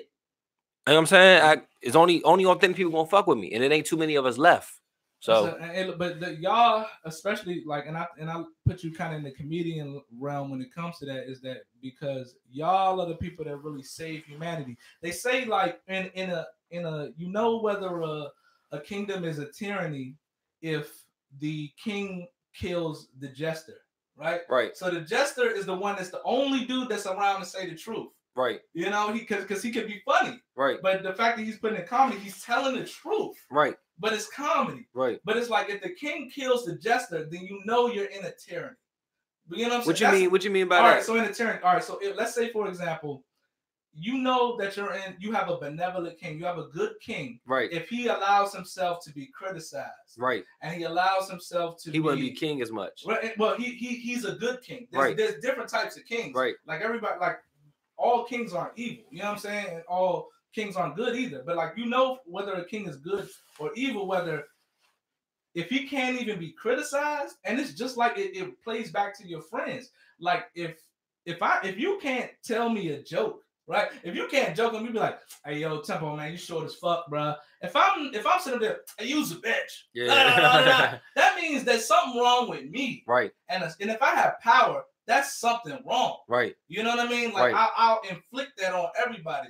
So it's like this is how you can tell that like shit is fucked up. And the fact of the matter is our society is fucked up. I'm using that analogy to say our society is fucked up because all they act like they care about fucking gay rights, transgender rights, right. black rights, all of that stuff. But if you say anything that goes against their agenda, right, it's a problem. It's a problem. You know what I'm saying? They killing the jester. They killing the joker. Right. And that's how you know you're in a tyranny. So just understand when you're doing your own thing, when you're really being an authentic person, you are a hero, but you're not in the majority. Right. That's just a fact. That's me. Yeah. That's how I feel like. That's that is. And I don't have a problem with it. I don't have a problem with it. I mean, that's real, man. That's real. Let's see what they say. About. All right, so we got Knox talking God. He said, hey bro, where can I get that shirt? I fucks with the message. Oh yeah, stop killing each other movement. You can go on Instagram, SKE. They gonna love that shit that you said that. But go on SKE movement on Instagram. You know what I'm saying? You could go ahead. I think the shirts they as cheap as $20 or whatever, and just support them. They some young dudes from out Glenada, and they really on a positive message. I had them on my show. Check out. Just scroll down the timeline. I believe there was between episode 17 to 21 of those. But SKE movement, stop killing each other movement. Check them out. Shout out them in Glenada. Shout out them, man. All right, Chris Williams. He said, I don't want a 9 to 5, but I'm about to turn 18, so I feel like that junk forced on me, and I want to make thousands. Yeah, just to keep it reality with you, you're gonna have to work. You got a young. Oh yeah, no, because one thing about my fans base, they grew up with me. You see what I'm saying? I got people that have been watching me since they was 14. They 19 now. So they grow up with me. You see what I'm saying? So, but you know, if you about to graduate, or you about to be 18, boo, boo, boo, boo. I'm not saying you forced to go get a 9 to 5. Ain't nothing wrong with it. Everybody can't be a boss. You got to work your way up to a boss. You think I had a job since I was from 14 till I was 25? I had a job. I kept a 9 to 5.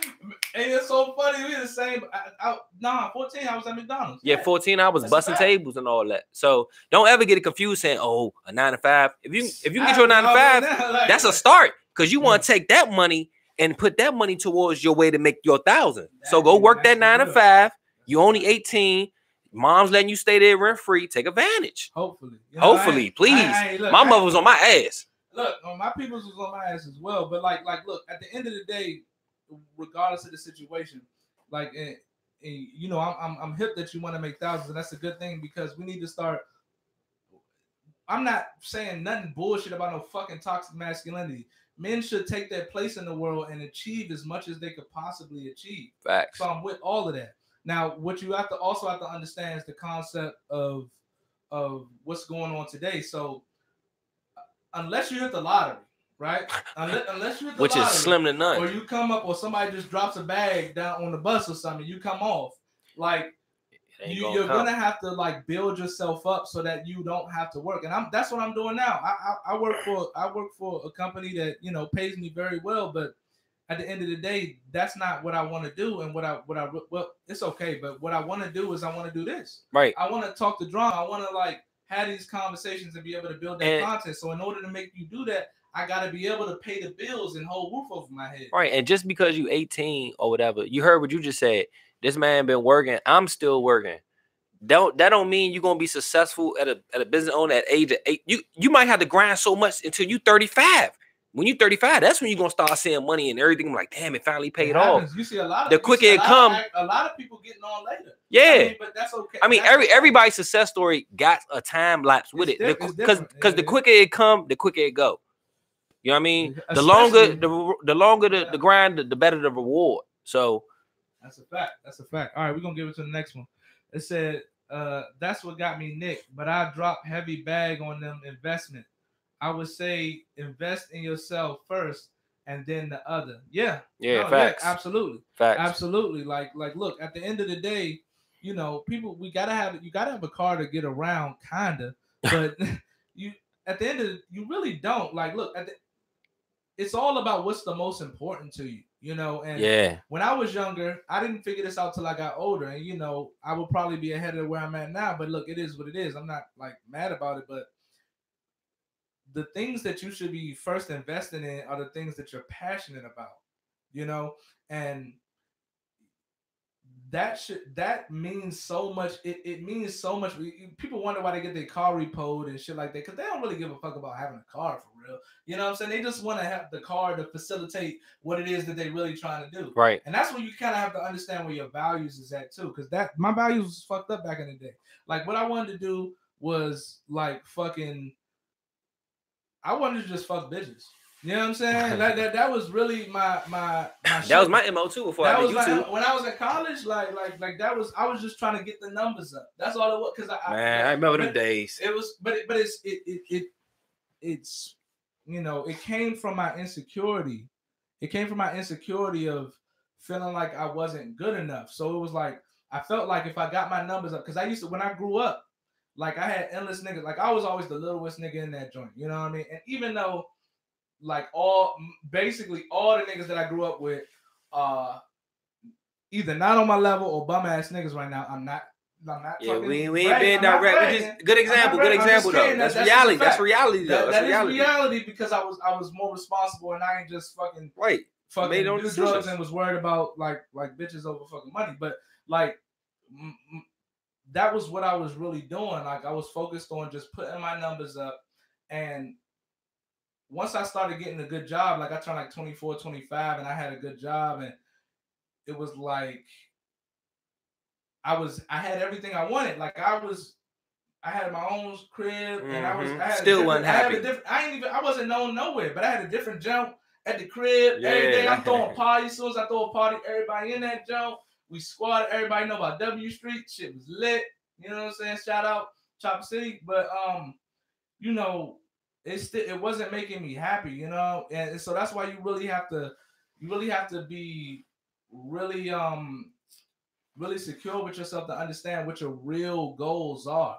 You know, I'm not saying don't you know, look, you're 18 or whatever. I'm not saying don't, you know, do your thing, you know, but you understand what it is that really motivates you, because anything like the materialistic shit or the what do you call it? Whatever. Just the superficial shit. It'll make you happy for a little while, but it won't, like, you know, it won't do nothing. Like I done had endless threesomes. Like I'm not shooting on it, but like people like, oh, threesomes. That shit overrated. Sweet. It's overrated as fuck. Yeah, I'm already shocked. I already know. That shit. Like, I'd rather not. On threesomes, real quick. It's like, all right. So number one, I had bad etiquette back in the day. Right. So like when you understand, like I was having threesomes with my ex or whatever. So it was like, you funny. and look, it's much easier if they just don't, you know what I'm saying? Yeah. You know, but it was like we was doing a little thing, you know, girls, they be with the shit, so whatever. So one of the biggest things was that, like, you know, at first I didn't know, like, hey, look, you can't spend too much attention, too much time on one jump. Because the other one gonna be sitting there like, right. You know what I'm saying? Right. Like, so, you know, I learned that shit as well. Then I learned, like, I used to think like, oh, I was like, son, I'm gonna just have like 3 wives or something like that. And I was just like, I done had like, that's way too much. But man, like people don't think this shit through. I didn't think this shit through because it was like when I had, like, you know, 2 girls cooling at the crib, it was like, son, so that means both of these joints get on their period at the same time. Yeah, keep both of them happy. If one have an attitude, both got a fucking attitude. It's not all of that. So that's what I'm saying. Just think things through. My bad, bro. No, my bad, John. What you got to say on that? Like, I was just thinking of my little experience. I started reminiscing a little bit. You with me? But nah, that shit is not cool. I don't like threesomes. Hey, look, I ain't even mad at you. Hey, shout out Al Ron. You know what I'm saying? Shout out Dallas, Texas, man. Where y'all at? I see y'all. Oh yeah, they showing their estates. Oh yeah, they everywhere. Shout out Chris Williams. Hey, look, man. Appreciate you for coming through, bro. Shout out to everybody coming through. But yeah, man, it's rough as shit, man. Like, yeah, we really should fucking do this radio show shit. That's what I said. This shit is natural as fuck. Nah, that's relaxed. A nigga could be doing this shit for 4 or 5 hours straight, just like this, just talking. They doing it. I'm shocked. They doing it. Hey, look, Joe Rogan doing it. Fucking like I ain't even gonna swear. Owen Benjamin is this fucking comedian that they blackballed. They kicked him off Twitter for fucking. He's just fucking hilarious, but he don't give a fuck. What's his name again? Owen Benjamin. You gotta look him up. I'm gonna keep it with that because he always talk about. I gotta link up with him if they blackballing him. I like fucking with blackballers. Like if you get blackballed now, I'm like, you gotta come to the underground. I gotta look at you. I gotta be like, you must be fucking hilarious. Yeah. And that's what he is. He's not even fucking racist. He's fucking hilarious. Like he's a very well educated dude, but he has live streams that real live be like 4 hours long. And I be listening to that shit. Oh yeah, because I listen to a couple podcasts and that shit be going for like 2 hours. Sometimes I pause, do something, and then come back because I really gotta listen. You with me? Facts, man. That shit. This shit. Nah, this might be the birth of a nice little nice little collab series that we can put on YouTube this year. Keep this shit rocking. Because and then another part is, you know what I'm saying, like I said, Sets and Radio about to move to another platform. So to actually have this shit going, it'd be a good look for the fans, and we keep it rocking. That's real, like you know what I'm saying. Aoi, like Aoi Nation, man. Hey, Aoi, y'all already know what it's up, man. Shout out Darius Terry, man. Shout out Al Ron. I think they said Al Ron Mosley, man. He said do that. Man, hey, look, I already knew your fans. Yeah, my Aoi Nation, man. Like I said, a lot of them grew up with me, but what really got them stuck to me is because they know I'm authentic. You feel what I'm saying? They know I ain't no dick rider. So they like people like on the internet, they like to see a nigga who really grinding hard and not dick ride niggas and still moving up. You know what I'm saying? It ain't like my career on pause. I'm still moving. I'm still grinding. And just to let everybody know, the reason, well, not even everybody know, people see it. There is just too much dick riding going on. Yeah, too much. No too names much dick riding going on, man. But there is too much dick riding going on. And it's not their fault either. You know what I'm saying? They so delusional when they see certain shit. It's like a, what they call it, like a smoking mirror or something. What they call it when it's something like a delusional, like. No, yeah, I think it is. Yeah, that's all it is. But eventually, you know what I'm saying, the real gonna prevail. You know what I mean? Real niggas gonna last forever. So I already know by 2020, I feel as though real niggas about to come up. So that is a fact. That is a fact, and that's a real thing, because it's like, all right, so let me give look.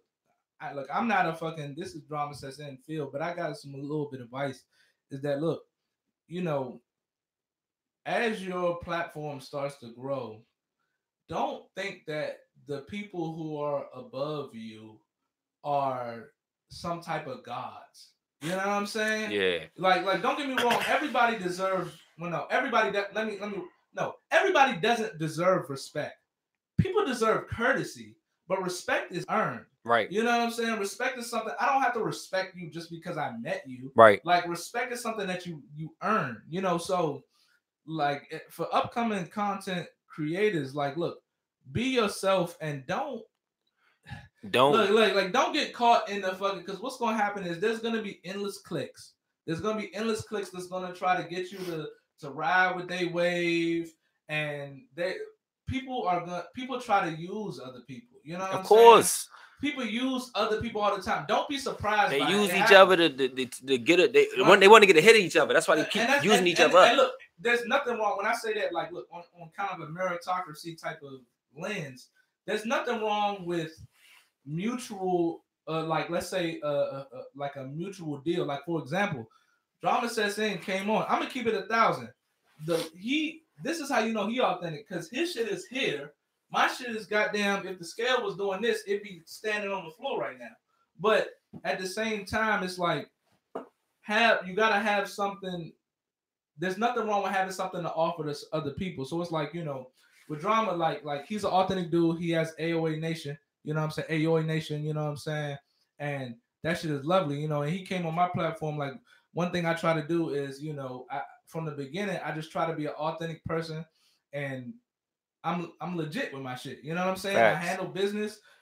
You know, I invested in myself and I did my thing. You know, so that's important. I don't mean to cut you off. Go ahead. But that's another reason why I came on this platform, because I don't worry about if a nigga got a certain amount of followers, supporters. I'm not looking to see what I'm gonna gain from it. I'm not looking for that.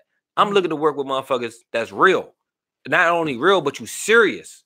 So when I came in here and I see this, you serious. You invested your time and your money into this shit. I don't give a fuck. I don't give a fuck if you had no interviews. I don't give a fuck if you. I don't care.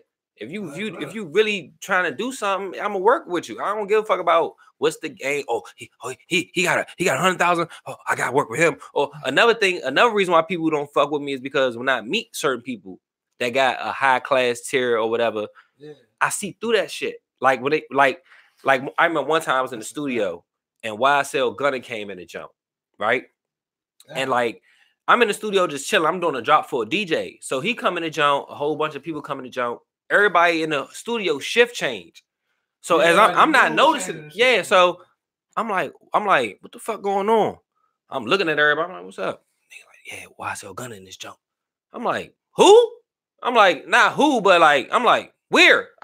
He was whole time he like right there where you at. I'm like this, where? I don't. Oh, what's good, bro? But people look at that shit like, oh my god. I don't look at people like that because they all human. You know what I'm saying? I give them respect because you grounded, you got to where you at. But I don't give a fuck how much money you got. I don't give a fuck about who co-signing you. I don't give a fuck if you got $100 million in your bank account and you come around me. That shit don't matter to me. That shit ain't doing nothing for me. I'm gonna look at you for a regular person. So if I see you a bitch ass nigga with $100 million, you $100 million with a bitch ass nigga with $100 million. That's just what it is. That's a fact. You know, what's interesting is, like, you know, throw a little history shit. Alexander the Great used to have a dude in his ear, right? And to me, it plays so well right now. It's like Alexander the Great that conquered endless lands had a dude in his ear that will always tell him, "Hey, look, you still a man. You just a man." Like, so he had dudes in his ear that he had, like, and that's so important because you gotta have a solid friend in your ear. You can't have yes men all the way around. You can't have yes men all the way around. Have yes men, you turn into Kanye. Your head gets so right. You don't even know what you're doing. Big that you don't even what happened. Reality gets distorted, and you don't even know what's real anymore. And that's why people be envying like people that's rich. But to me, it's like it's kind of the same thing with the Buddhists. It was like the Buddhists talked about everybody has suffering. And it's like imagine a world. At least when you broke, you know who fuck with you and who don't. Truth. Like imagine being in a situation where you're rich as shit, right? You know what I'm saying? You could buy the shit that you want, but you know those material possessions don't really mean anything. Right. And imagine being in a situation where everybody that is your friend is lying to you, and you could tell. You could tell that they're lying to you. You could tell that they're just telling you shit just to appease you. Right. That shit would make you the fuck paranoid. Right.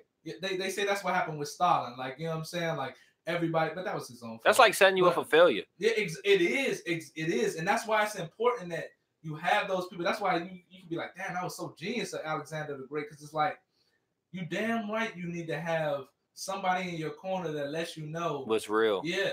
Like, you know, Lil Duval has people like that too. Like, you know, I fuck with him too. He's solid. He's a solid dude. Solid. You He's know, super solid. And the people that he respects, and then people think that the way to get in a person's corner is to fucking just suck their dick the whole time. Right. Oh, you the greatest. No. Don't get me wrong. Give people praise when they need it. You know, I mean, if that's how you really But that's how niggas really do though. When they see certain niggas with if a nigga walked in, a nigga could have 1 million followers on Instagram, and these other niggas would see this man and worship that man and all that. It ain't even all that. I don't know, man. And that part be killing me because I've seen endless examples of like where people will real life, like they don't even respect you, and the people under them will like be like, oh nah man, it's cool, like we good, like that's my man. And you be like, damn, he don't even respect you, cuz right. Like you like niggas just bow down. I never bow down to no man. Yeah, mo. It's like that's the fucked up part. Cause I see no. Cause I seen something like that in the DMV area. Shout out the whole AOA Nation. I know y'all from everywhere, but I'm in my city heavy. You feel me? I'm hands on with my people. I seen some shit in my area where a comedian with a bigger platform stole from another guy. I don't give a fuck what niggas say. Oh, I didn't steal it, bitch, nigga. You stole it, John. I mean, it is what it is. Yeah. Not saying nobody a bitch ass nigga or nothing like that, but at the same time, you got to stand up for yourself. If you don't stand up for yourself and your name, ain't nobody gonna do it for you. I'll be damned if I back down from any man. You see what I'm saying? Because you look like a coward. You look like a coward. And people don't even respect that. Like, it's so funny. Like, that's why I fuck with Owen Benjamin, because he was like, he calls himself, he said, I'm not no fucking white supremacist. I'm a white enthusiast. But he was talking about that even black, he one thing that really, I was like, yo, this dude is solid.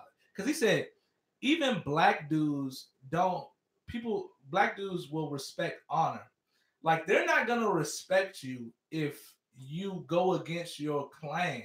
You know what I'm saying? If you go against your peoples, you know? Right. So it's like people, the self-hating motherfuckers, like he was like real, he said, look, white people really don't respect black people that act like black people are terrible.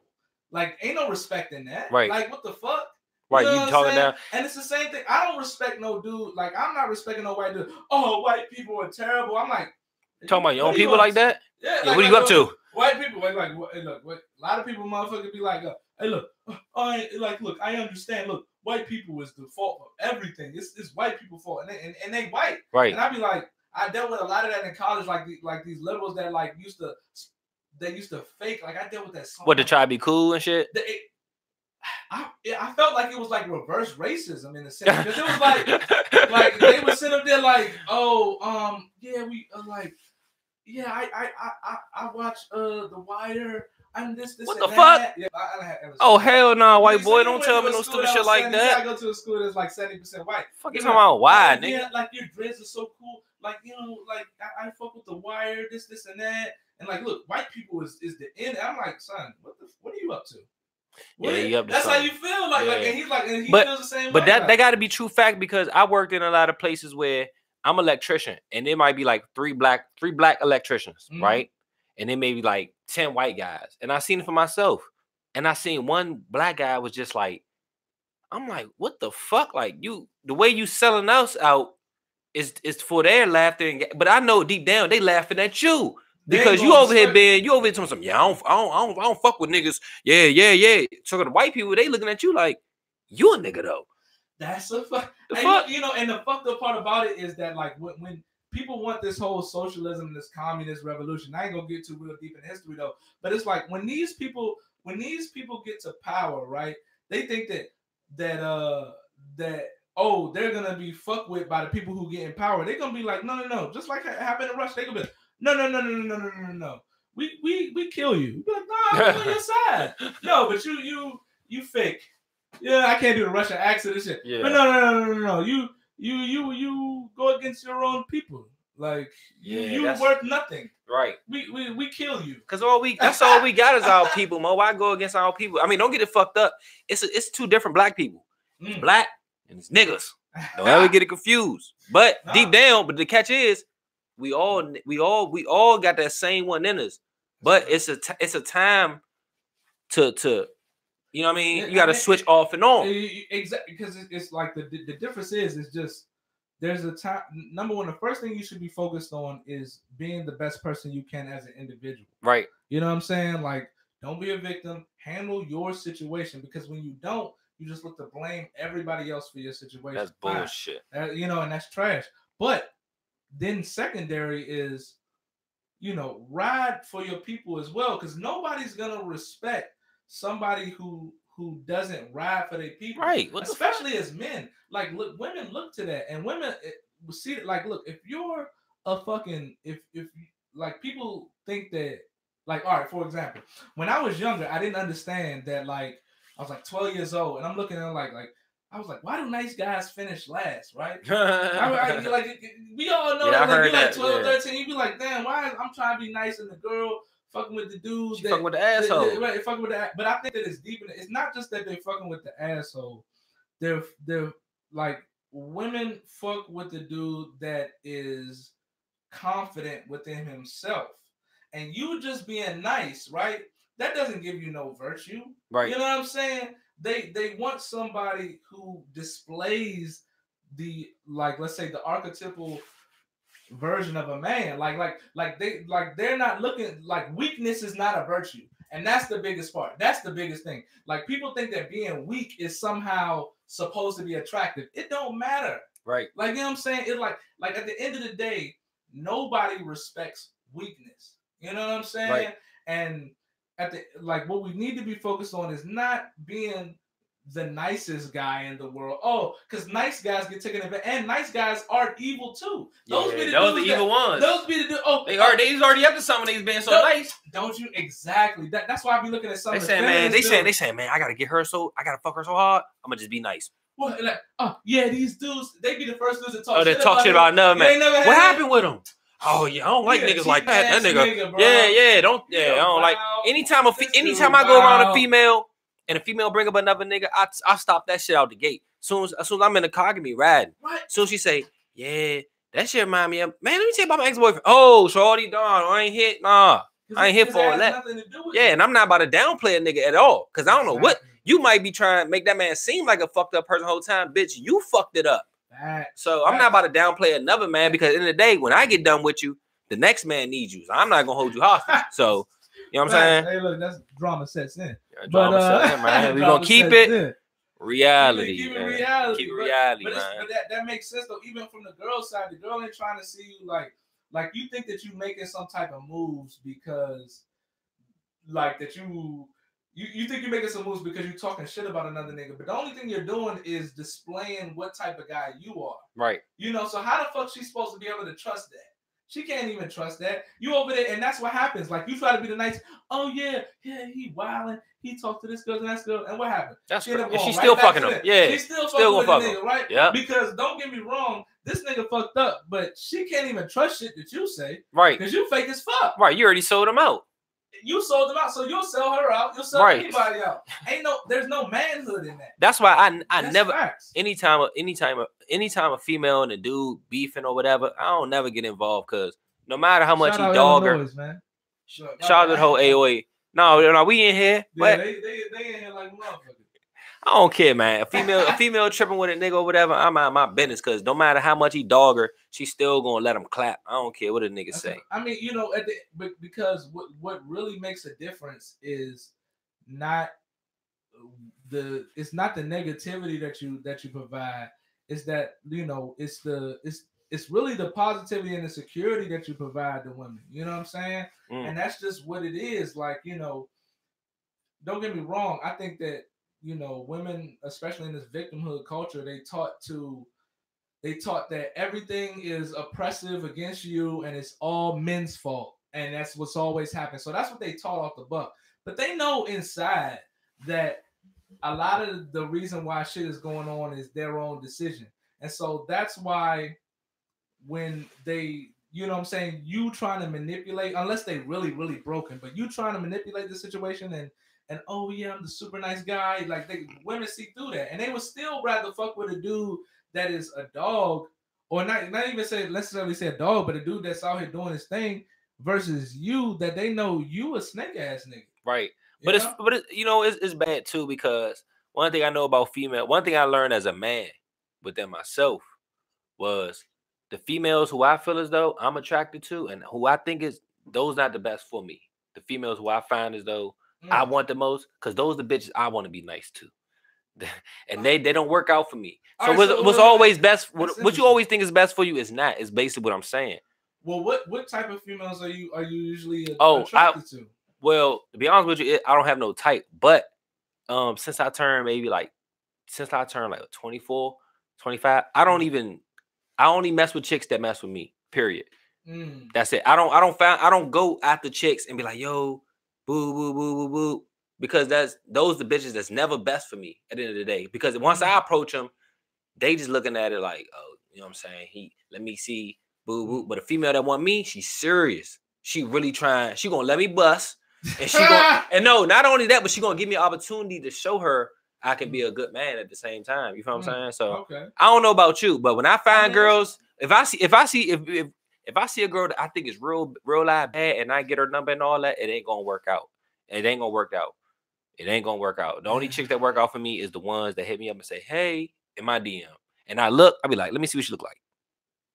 Yeah, I fuck with her. I mean, like, and look, that might work. I don't know, cause like a lot of the joints that hit me up in the DM, it be like some webbies.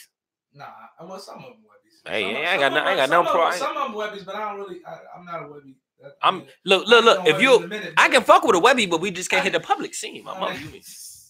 I don't necessarily have a problem with it, but I just know that in the future, like I know I won't be able to consistently be attracted to it, right? Because you force yourself consistently. You know what I'm saying? So, and I'm talking about consistently, because that means that like when I see you out the shower, you ain't put up shit. You know what I'm saying? You supposed to be on right after that. I mean, like, look, I like the natural look, but it's like, you know, so for whatever. But I find that even still, I still would rather pick a webbie over like. I don't do skinny girls. I done got with the Instagram jokes. You know how. Dude, Instagram chicks are police. Some Instagram chicks are informants. I'm here to tell y'all. I believe that shit. Hey, let me tell y'all right now on Instagram. Some of them bitches is working for police. You just tell it like it be an agenda. You be like, I mean, don't get me wrong. They don't let you hit, but it's like it ain't doing nothing. It ain't doing like, hey, look. So when I'm gonna be on your show, when you post you to? That's what they be saying. What can I? What? Oh, yeah. Like you don't know. Like, nah. Hey, when I'm being a skit, drama, and being a skit, like, girl, you ain't even sucking enough for that. But. Hey, look, Aoi out this video. Aoi, man, y'all know how we doing that. We've been live for y'all like a minute. No, they still held on. Like, look, it was really like, I think it got to peak like 19. Look, it's 15. Motherfuckers, it's 15 joints. I think that's what it's saying. No, it's saying 15, but it's really more. It probably, because YouTube won't show it. It's probably a solid 30. YouTube be hating on drama. Sometimes people would watch, but they won't say shit. They just watch. They won't even comment. That's true. I do that shit. Yeah, me too. I do that shit. I'm like, I don't want to say shit. This motherfucker. I be like, I ain't gonna subscribe yet. Yeah. You'll say that one thing that like makes me fun. I'm like, let me subscribe to this nigga, like this nigga videos. Yeah. So you know you got. It's a couple good black YouTubers that's coming out right now. Like shout out King Erna. He from out Philly or something. He be speaking a lot. Okay. And check him out, King Erna. And it's just a couple good black YouTubers out there and all that. But yeah, it's a couple. I ain't trying. You know, I don't see a couple like real good black YouTubers. Like, I mean, it's a lot of them. I like. They be having black YouTubers event. You know that? Oh, I need to go to that. I need to. No, they pick and choose what black YouTubers they want to go. Oh shit. Yeah, and it be on. Is it like a YouTube con or something like it's like? Yeah, but it's for black. It's for black ones only. Yeah, it's for black ones? Yeah. I seen it. It had like 70 black YouTubers there. And I'm like, what type of shit is this? Because I look at it like, hold up. How would you not be in that joint? Not only why would I not be in it, but why the fuck y'all doing black YouTubers? Like, what the fuck? I mean, it would be odd if I seen some say white YouTubers. I'm like, fuck y'all mean? That's the truth. That's the truth. So I don't know what's that point of doing that. Yeah, but at the same time, the black YouTubers they put up there wasn't authentic to me. Yeah, I mean, look, it's a lot of YouTubers that fucking that was just like it was like especially youngins that was popular on Vine. It was certain. I'm glad I don't remember the name, so I don't really get in trouble. But it was one dude that like his Vines was all stolen material. It was still going viral. All he would do he had endless. He was in LA. He actually was fucking with. It wasn't King Batch because I actually like King Batch. You like King Batch?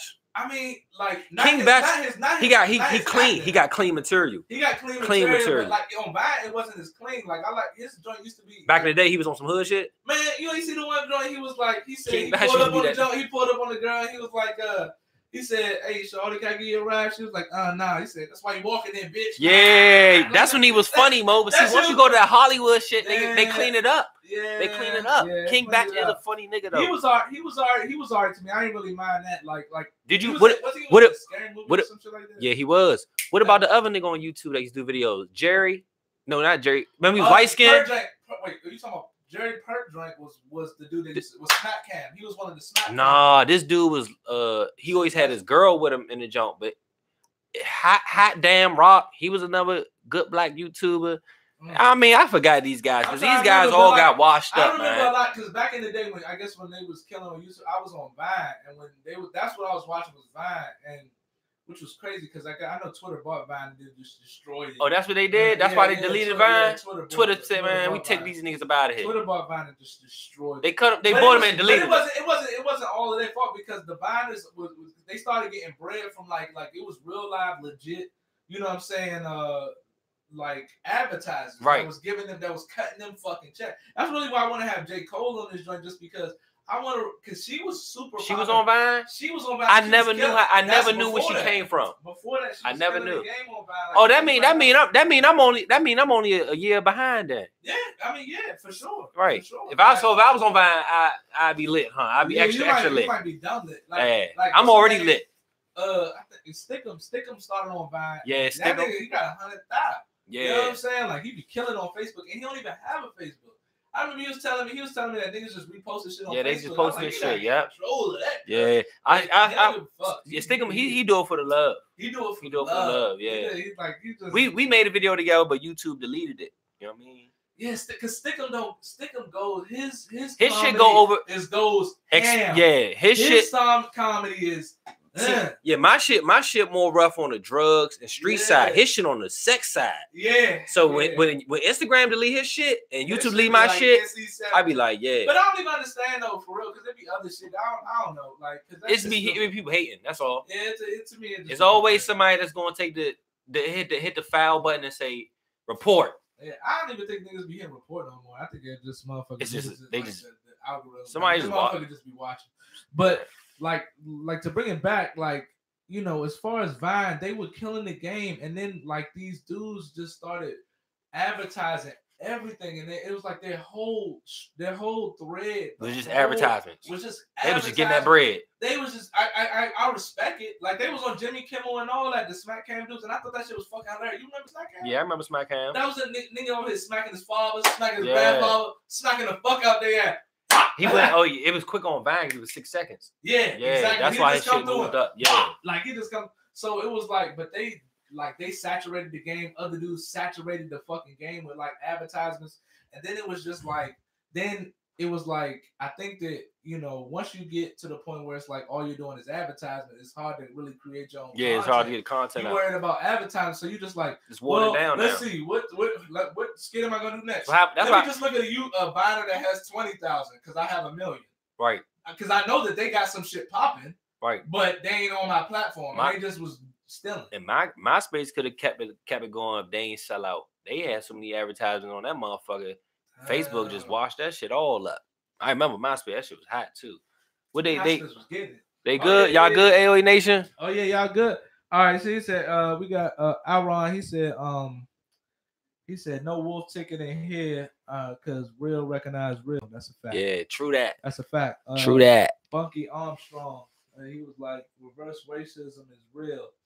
Yeah, that shit crazy when you said that shit. That you said reverse race. No, when you said that shit, I'm like, oh, what the fuck? Because you know, to me, like a lot of some of the Democratic shit be so like fucking. To me, it's like reverse race because it's saying that it's like, no, you can't say that about them because, you know, it's like when they talk about like the monkey shit, like with the Roseanne shit. Like you remember? All right, so Roseanne had her show. I remember. She got Super Pop and then they kicked her off.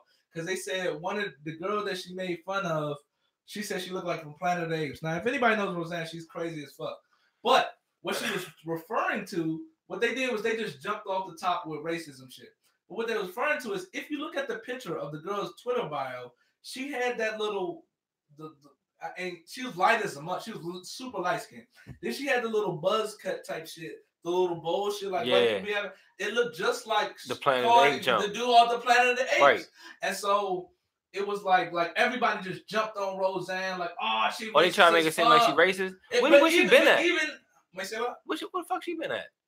She a legend. Her and Seinfeld legend. She was laying off, like she be on pills and all of that stuff. Oh, stop playing. No, she said she was. She's still big. She's a little bit smaller now. She's a little bit smaller, but she's like she was on Ambien or whatever, and they say Ambien. That was like I think that's some type of psychological drug or whatever for anxiety. But regardless, it doesn't matter. Like what happened? Like they jumped the fucking gun and fucking said that she was super racist when Shorty She said she thought Shorty was Jewish. She said she thought she was a white person. Right, and he said like that. Because she was light skinned as fuck and had the little haircut. Right. And it was like that's when you started seeing, you was like, yo, y'all motherfuckers like I don't know what's Owen Benjamin explained it so crazy. He was like, see, you can't call black people monkeys. Like he's talking about the Democrats, right? Right. He said, yeah, y'all can't call black people monkeys because you actually think that black people are monkeys. It was like you know what I'm saying? Because he was like he said that, like, you know, when I was younger, I used to play like I was a monkey all the time, and my teacher told me that was racist. And it was like, well, you know, if black people aren't monkeys at all, then why does that comparison even stick? Like, why is that even like racist? It's like that's because you think black people are monkeys, right? And that's the same thing with the reverse racism. It's like, oh no. Like when they talk about like, oh yeah, like Trump had a black person in the goddamn Congress or whatever. And I don't know whether that was tokenism or not, but it's saying that, oh no, the only reason a person of color could be in that position is because Trump is using them. You know what I'm saying? Right. You see the reverse. Yeah, I see what they're saying. Yeah, it's a reverse shit. It's like the same thing with kind of like what do you call it with what's that shit in college? It's what, you know what I'm talking about? It's like the shit where they let people in based on the race. Oh, you know, I mean that's any job or any type thing. You got to have a certain amount of minorities. Yeah, I forgot, but it's basically saying that you like, and that philosophy made so much sense to me. It was like, yeah, so you're basically saying that these people can't get through on their merit. So we have affirmative action. Affirmative action, yeah. So it was saying that these people can't get through on their merit because they're not good enough. So we're going to bring these people on. Right. You know what I'm saying? Like, we're going to bring these people on and put them in the position because we're so nice. Right. Because they're lesser. You know? And so it's like these people can't earn it by themselves. We right. Have to they got to put them. Yeah, they got to. Yeah, man. So, you know. I don't mean to take, you know, I don't mean. No, shout out to that though, because that's on that. I mean, that help us out. It happens, and that's what like I'd be real disgusted with the shit. Like, you know, it should just be fucking. It's annoying. Like, come on. I know for a fact of the things that a lot of the shit. The reason why my life is the way it is now is because of the good things that I've done and the bad things. The opportunities that I missed. Yeah, I turned down a lot of opportunities, man, and I'm not mad. I'm not mad I did. You know what I mean? I made them decisions for a reason. So not really mad. And that's what happens when you have a moral compass. That's what happens when you have a strong sense. Yeah, I ain't about to say yes to everything that come across my motherfucking table. I mean, you can't even pay me to be a fake nigga. So that's because it's like once you sell it, like what he said? Once you take a knee, like you don't get back up. You can't get back up. You can't. If you bow down from a nigga, you think the next man gonna look at you and say, "Oh, he gonna stand up to me"? No, he gonna stomp on your ass too. Exactly. You let a nigga run over you one time, that's it. Period. I never let a nigga run over me. Let's keep it reality. Hey, look, keep it reality. What y'all saying over there, AOI? He said, Honorable Mark Clark. He said, let's keep it reality. Oh, Honorable Mark Clark, shout out him. That's an AOI shout nation. Out Sean Howard. Shout out Kelson Cowboy. Shout out LeBron. Shout out Ahmed Malone. Shout out Son of Apollo. Shout out Knox. He been in this bitch since the beginning. He said, what's up? This Detective Skeeter out this bitch. Knox talking God. Knox talking God. What's going on, man? Man, I love y'all, man. I appreciate y'all coming in, tuning in, man. Hey, look, we didn't even think this shit was gonna go that long, but we was like, fuck it. AOA Nation took over. Yeah, man. Once AOA Nation joined in, That's because I barely go live. I go live on YouTube, but it's on the phone. But like I said, with a good, you know, platform and shit like this, I had to share it. I had to let them come check it out. All that shit. Y'all niggas keep going, man. Because I'm telling you, we can be in this. They'll be in this motherfucker till all right. I'm going to bed now. 1 in the morning. Look, that's how it be. I mean, that's real though, because like, look. At the end of the day, like, people get tired of motherfuckers that is just out here getting they just out here just for the bread and talking bullshit. This is why I wanted to start a podcast and not try to fuck with the radio. That was my major. Like, I majored in public relations, but I did a lot of my extra in you know, broadcasting, right, and history too. History was a lot of my electives, but one thing I really hated about the radio, especially like the radios that we have in DC, like, you know, 93.9. I mean, look, I don't hate everybody that was on it. I used to love Russ Park. Right. You remember Russ Parr? Bro, I remember Donnie Simpson. All no, that's classic Simpson shit. Was like more my mother shit. Yeah. Like he was still killing the game. But Russ Parr, they used to have like crazy skits. They used to have a fucking porn. Do you remember Russ Parr and the porn skit they used to do? What? And the gay trainer? I'm thinking of Ricky Smiley prank call in the morning. Not them jokes. Like, Russ Parr used to kill it. Russ Parr used to have the porno. It was like the porno joint, right? So they used to make like a different porno scene with like guests all the time. And what's the name? Russ Parr and Olivia Fox. I still remember that shit. And they'd be like, Olivia Fox, he'd come through like, he'll make some random ass, dumbass scenario like, hey, you need your Xbox fixed real quick. Oh, they was doing that on the radio show, some subliminal shit. Funny as shit on that jump. You need your Xbox fixed real quick. She was like, yeah, it's not working. It needs a plug. Porno intro type shit. They funny as shit. We was like, yeah. And then they like, boom, boom, boom. Do you want it? Like they funny as shit. That shit used to be funny as fuck. And then for whatever reason, Russ Parr like went off the air, and then after that, it was shit like saturated. It was like all I listen. This is why I haven't listened to the radio in damn near 10 years. I ain't listening to none of that like shit. 93.9, like number one because they play the 93.9. That's W. 93. That's WKYS. Yeah, 95.9. I'm not hating on them because they do a little bit. They do a lot more in the city than they used to. But like the biggest thing was just like they'd be like, hey, look. They used to blatantly lie. They used to be like, hey, look. This is non-stop.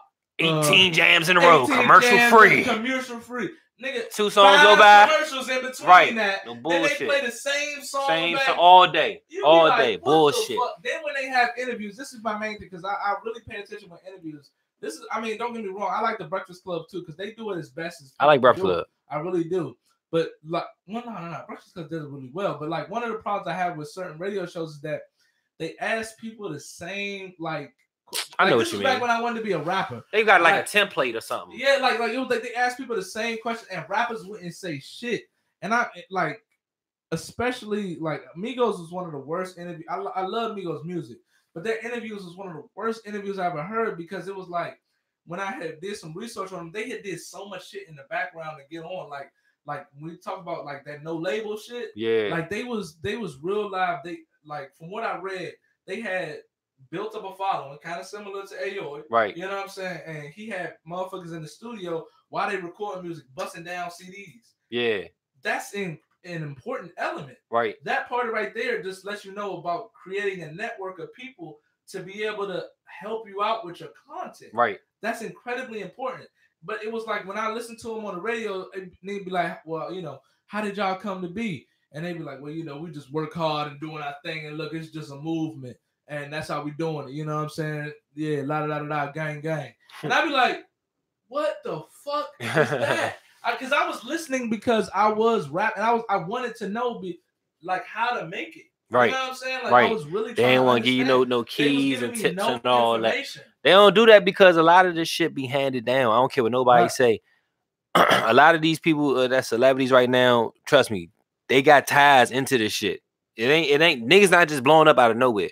Niggas be really having ties into this shit. So, hey, look, just like you said that. Hey, look, Drama rocking with that. What they say? It's real skit too. Yeah, shout out Israel, shout out the whole Israel, shout out to old Kansas City. Y'all know I'm fucking with Israel. That's my man on YouTube. One of the main niggas I collab with. I was telling you before we started the job. Yeah, that you, yeah, Israel and y'all. Yeah, knew who you was. Yeah, I fuck with Israel. Real fucking with me. Hey, look, shout out Gerard in this bitch. Shout out L. Ron Mosley, man. Knox talking guy. He said, say Cheese and Vlad low key be on some Fed shit. That is interesting. I feel like interesting because I'm gonna keep a reality with you. Go ahead. I ain't mean to cut you off. No, you I don't want to say this, but I don't want to pin nothing on nobody. But when Say Cheese was coming up, his competition was Zach TV. Zach TV? Exactly. You see how you don't know that? Yeah, I don't know. Yeah, because he's dead. Rest in peace, Zach TV. You hear me? I'm over here trying to hide the bottle. Y'all know what's going on now. I'm drinking, so fuck it. Yeah, and I always look at shit like that. Weird. When I see two niggas coming up in the same lane and one die, I feel like somebody got something to do with that. I don't care what because that's the way. That's the way of war. It's a way of war.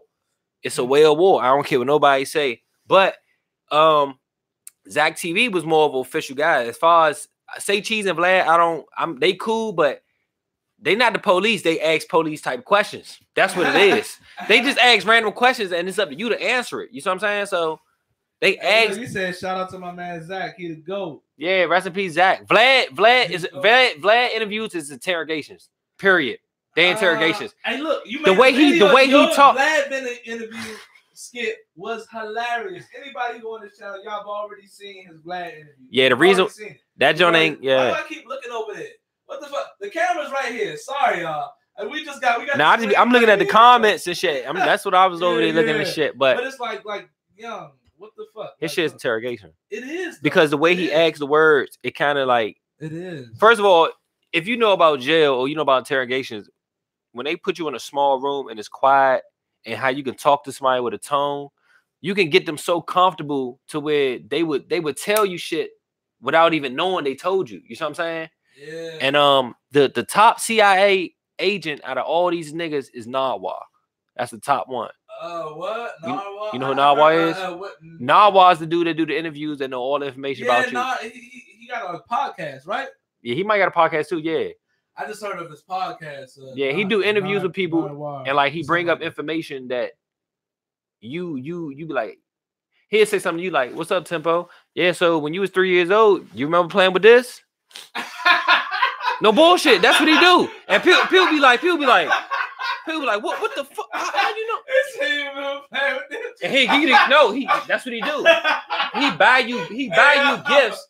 He buy you gifts to remind you of the shit that you used to do when you was growing up. You see what I'm saying? So he can be like, "Hey, Tempo, you remember this? Remember March 4th? Boo, boo, boo." And people be like, "How the fuck you know that?" You know what I'm saying? That's CIA type shit. That's FBI type shit. That's a fact. Hey, I'm being honest. If a nigga say some shit to me that happened to me when I was 9 years old that you know about, I can't fuck with you. Hey, look, that's so all right. So I'm speaking kind of like, I guess I'm more on the media side than, let's say, the content. I am a content creator, but I guess you could say I'm on the media side just because I do interviews. But I never started like all what I wanted to do was interviews. I just wanted to talk to people I was interested in. Right. I wasn't like trying to be Charlemagne. Right. Just like I just wanted like I knew it's much easier to talk. I ain't gonna swell. It's much easier to have a conversation with you than to just talking to the camera off the random. Right. I do need to start doing that. You know what I'm saying? But it was much easier that way. So, but either way, it's like as a media person, there is a conflict because, like, even with, let's say, with you or with anybody, there is behind the scenes shit that I'm interested in that you'll tell me. Right. You know what I'm saying? Because you fuck with me. You know what I'm saying? But I feel like if I was an interested party, I would want to, if I was anybody in Airway Nation or whatever the case may be, I would want to know the sneaky, the back behind it, wild the shit, details. But the conflict that comes between that is that if all like you're an authentic ass dude, right? That's just straight up. But if you tell all the details of everything, you run the risk of looking like a dude that can't be trusted with information, right? And that's because some shit not for the internet. That's the balance. That's the balance that we have to like really navigate. Right. Because like if I just off the top and I was like, oh, but hey, look, drama told me this, drama told me that, la la la la, or I just came on my platform and I was like, hey, look. He said this, and that. Yeah, that's wild. Like, my mama had to. Oh, bro. You'd be like, wow, but it's like it's a balance between trying to give the people what they want, right, and then also not just. It's not even about maintaining relationships. It's really about just giving them what they need. Yeah, give them what giving them what they need, but also not necessarily alienating personal information. Because look, just like this, look, as much as we're one of the biggest things about it is like us as people, we're so interested in drama. Right. Like I'm interested in drama. Right. When I see drama, I'm looking at it. I'm looking at it. Right. But that doesn't mean, look, if you want me to put out drama, you know what I'm saying? Right. That's unfair to him unless he wants to put it out. Right. Because I'm not out here posting up y'all shit. You ain't posting up. You ain't just, even you as a fan, you're not just out here throwing out all your drama you got. Right. All the beefs that you may have with certain individuals that have wronged you. Right. So it's a balance. Right. And I do feel like Vlad has tipped the scale where he's like, he's lost credibility. I mean, that's just my opinion. I mean, look, his platform is still doing his thing, and I'm not trying to like. Yeah, we ain't knocking the man. I'm not knocking him at all. Like, you know what I'm saying? But you know, I did my platform the way I did for the simple fact that I'll be able to say what I think is true. Right. It may not be right. Don't think that I'm right all the time, but I did it so that I couldn't be owned. And I say what I think is true. And I think that he just tipped the scale to the point where it's like now. See, because, all right, so what happens? When you tip the scale, right, and now you're about revealing information more than you're about, let's say, spitting out the truth of what your guests want to come on. Right. Now the guests that are going to come on from now are just going to want to spit out information from other people's, you know what I'm saying? Right. They're going to just want to spit out drama. Right. And that's what you see. Now, all of a sudden, he got Tekashi 6ix9ine. He ain't have Tekashi 6ix9ine. Baby mother on the jump. He have him on the joint. Right. He had his baby mother on the joint. And obviously, we see she just looking to fucking put clout out there. Right. Yeah, she just out here. Oh, well, he done turned it. Don't get me wrong. I mean, he rap. But that just show you what type of nigga he is for real. That show you what type of nigga he is. Though, don't it? He a wild nigga. He a wild nigga. Don't niggas baby mother show what type of like dude they is? Yeah, it does. Yeah, that's fucked up. That's real life fucked up. But you know, one thing I want to get out while I got a chance to get out, and that's for like the people in my area, because I feel like I need to speak on this. But just to make it brief for y'all, a lot of people hit me up in this area, and maybe even you even feel like this, but a lot of people hit me up and say, yo, why you don't make content or why you don't make comedy videos with this comedian, that comedian? A lot of people say, yo, why you not linking up with all these comedians in the city? You know, you got as much pull as them, but even more. You supposed to be linking up with these guys. Boo, boo, boo. But let me just hit, and let me just say it for the first time, just to get it clear and let it be known. You hear me? I'm going to just keep it reality. All these comedians in the area, they know who I am. We already spoke before. It's no bad blood. It's nothing like that. I choose to do what I do. I choose to work by myself, for myself, because the content I create is actually only for one person. When I create these skits, the character I'm creating is for one man. It's not for two men. So that's why I usually just stick and work with myself. So for people that keep asking me why I don't make videos with these DMV comedians, shout out to them niggas. All that, everything they do, I don't do Instagram. I don't do stand-up. I do gaming, radio, acting, all this other shit. You know what I'm saying? But not saying y'all won't see me work with these guys, but that's just what's going on. I got. You see what your priority is. Yeah, content. I see what my niche at. I see what my. Why would I? You know what I'm saying? Plus your fans. Right. You know what I'm saying?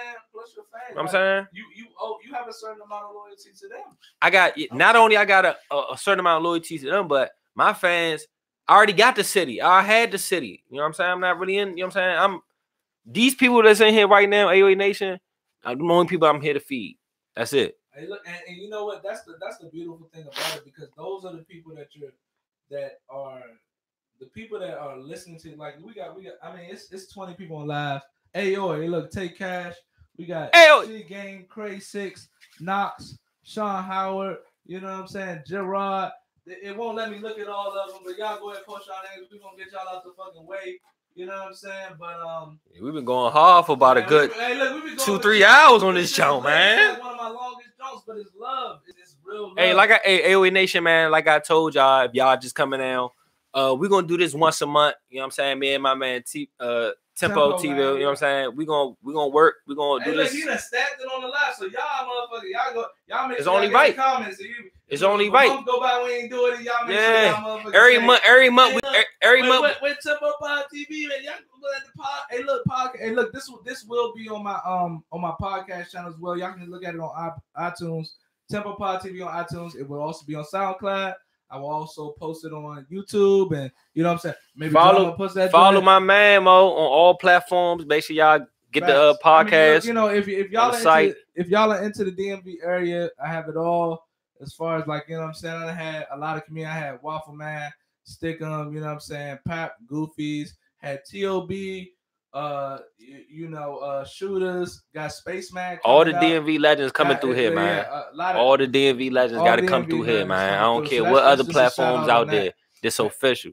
If you don't want to go to the YouTube, go on www.dmvspeaks.com. You want to listen to it on your ear, Apple Podcasts, go on SoundCloud, you know what I'm saying? Or check us out on YouTube, same shit. And like I said, once a month, I'm going to bring Session Radio. Me and Tempo, we're going to bring it. We're going to put it together. It's going to be our YouTube series of the year. We're going to do one of these once a month. We creating this shit on the fly. This is on the fly. Each episode going to be 2-3 hours long. Mark Clark. We appreciate what up, Honorable? Mark Mosley. What up, Oi? Aoi in that mug. That's a fact. We dropping the Session Radio tomorrow, man. Y'all make sure y'all tune into that. Yeah, you know what I'm saying? We dropping that radio show tomorrow. Make sure y'all check it out, man. It's gonna be live and in color and shit, man. That shit love. Hey, look, I don't even know. Is it past drama bedtime? It's past your bedtime. Y'all like past my bedtime, man. You know what I'm saying? We been on this joint 2 hours and 20 minutes, man. It was way longer than I thought it was gonna be, but it was beautiful. Yeah. This shit is real live beautiful. So y'all make sure you already know it's AOA Nation, man. When the interview coming? When the interview coming out? I'm gonna try. The interview will be ready by Monday. Well, I wouldn't say this really like an interview, but I know this like when the episode coming out? The episode is gonna be episode 36. It'll come out tomorrow. All right. Well, listen, I'm gonna tell y'all right now. If y'all missed it or y'all want to rewatch it, when it come out, I'm gonna post it on my community tab. I'm gonna post a snippet of it on the channel as well, so y'all can come back and know what channel is that. Subscribe now, because when it come out, I want y'all to come tune in. You know what I'm saying? Especially a lot of people that missed out too. So I know y'all want to rewatch it regardless. Yeah, you're gonna have to rewatch it because one of the big things was that. You know, Drama said, "Fuck the city, fuck all that." It's like, nah. Don't say that, my mother. They see me everywhere. They going, yeah. No. This man, he's a good dude. I'm really representing. One thing y'all need to know is that, like, a lot of the people that y'all see, that are popping, you know, y'all think that they are real live, authentic people. But I can tell you for sure, like, you never really know until you meet them. And I've met a lot of people just kind of doing this show as far as I've met a lot of people behind the scenes and kind of understood their character. And one thing I can say is that, you know, Drama is one of the most authentic guys that you can meet. Facts. You know, like he, I ain't even going to tell his business, but this man would give you his goddamn shirt off his back when he fucked up.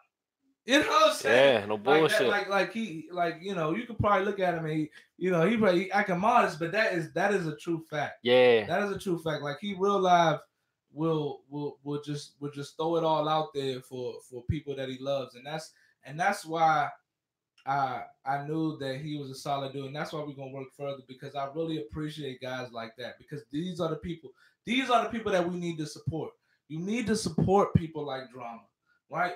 Because we have to counteract the other fake motherfuckers that are out here bullshit, clout and fame off of shitting on people and not treating people right. Right. You know what I'm saying? And so I can tell you straight up from the bottom of my heart, off of personal experience, this guy right here will real life go to bat for anybody. And he's an authentic dude, and he comes straight from the heart when he don't have it. When he'll do it when he don't got nothing. Facts. So I just say respect that, and I respect that, and I appreciate you for coming on. Yeah. You know what I'm saying? And let me let y'all know something. I you know what I'm saying? I didn't grow up with this man. We ain't never go bust no moves together. Right. And we ain't never on no street shit. It's just that when real recognize real. That's a fact. You know what I'm saying? And if I felt as though he was a fake man, I wouldn't have got on his platform.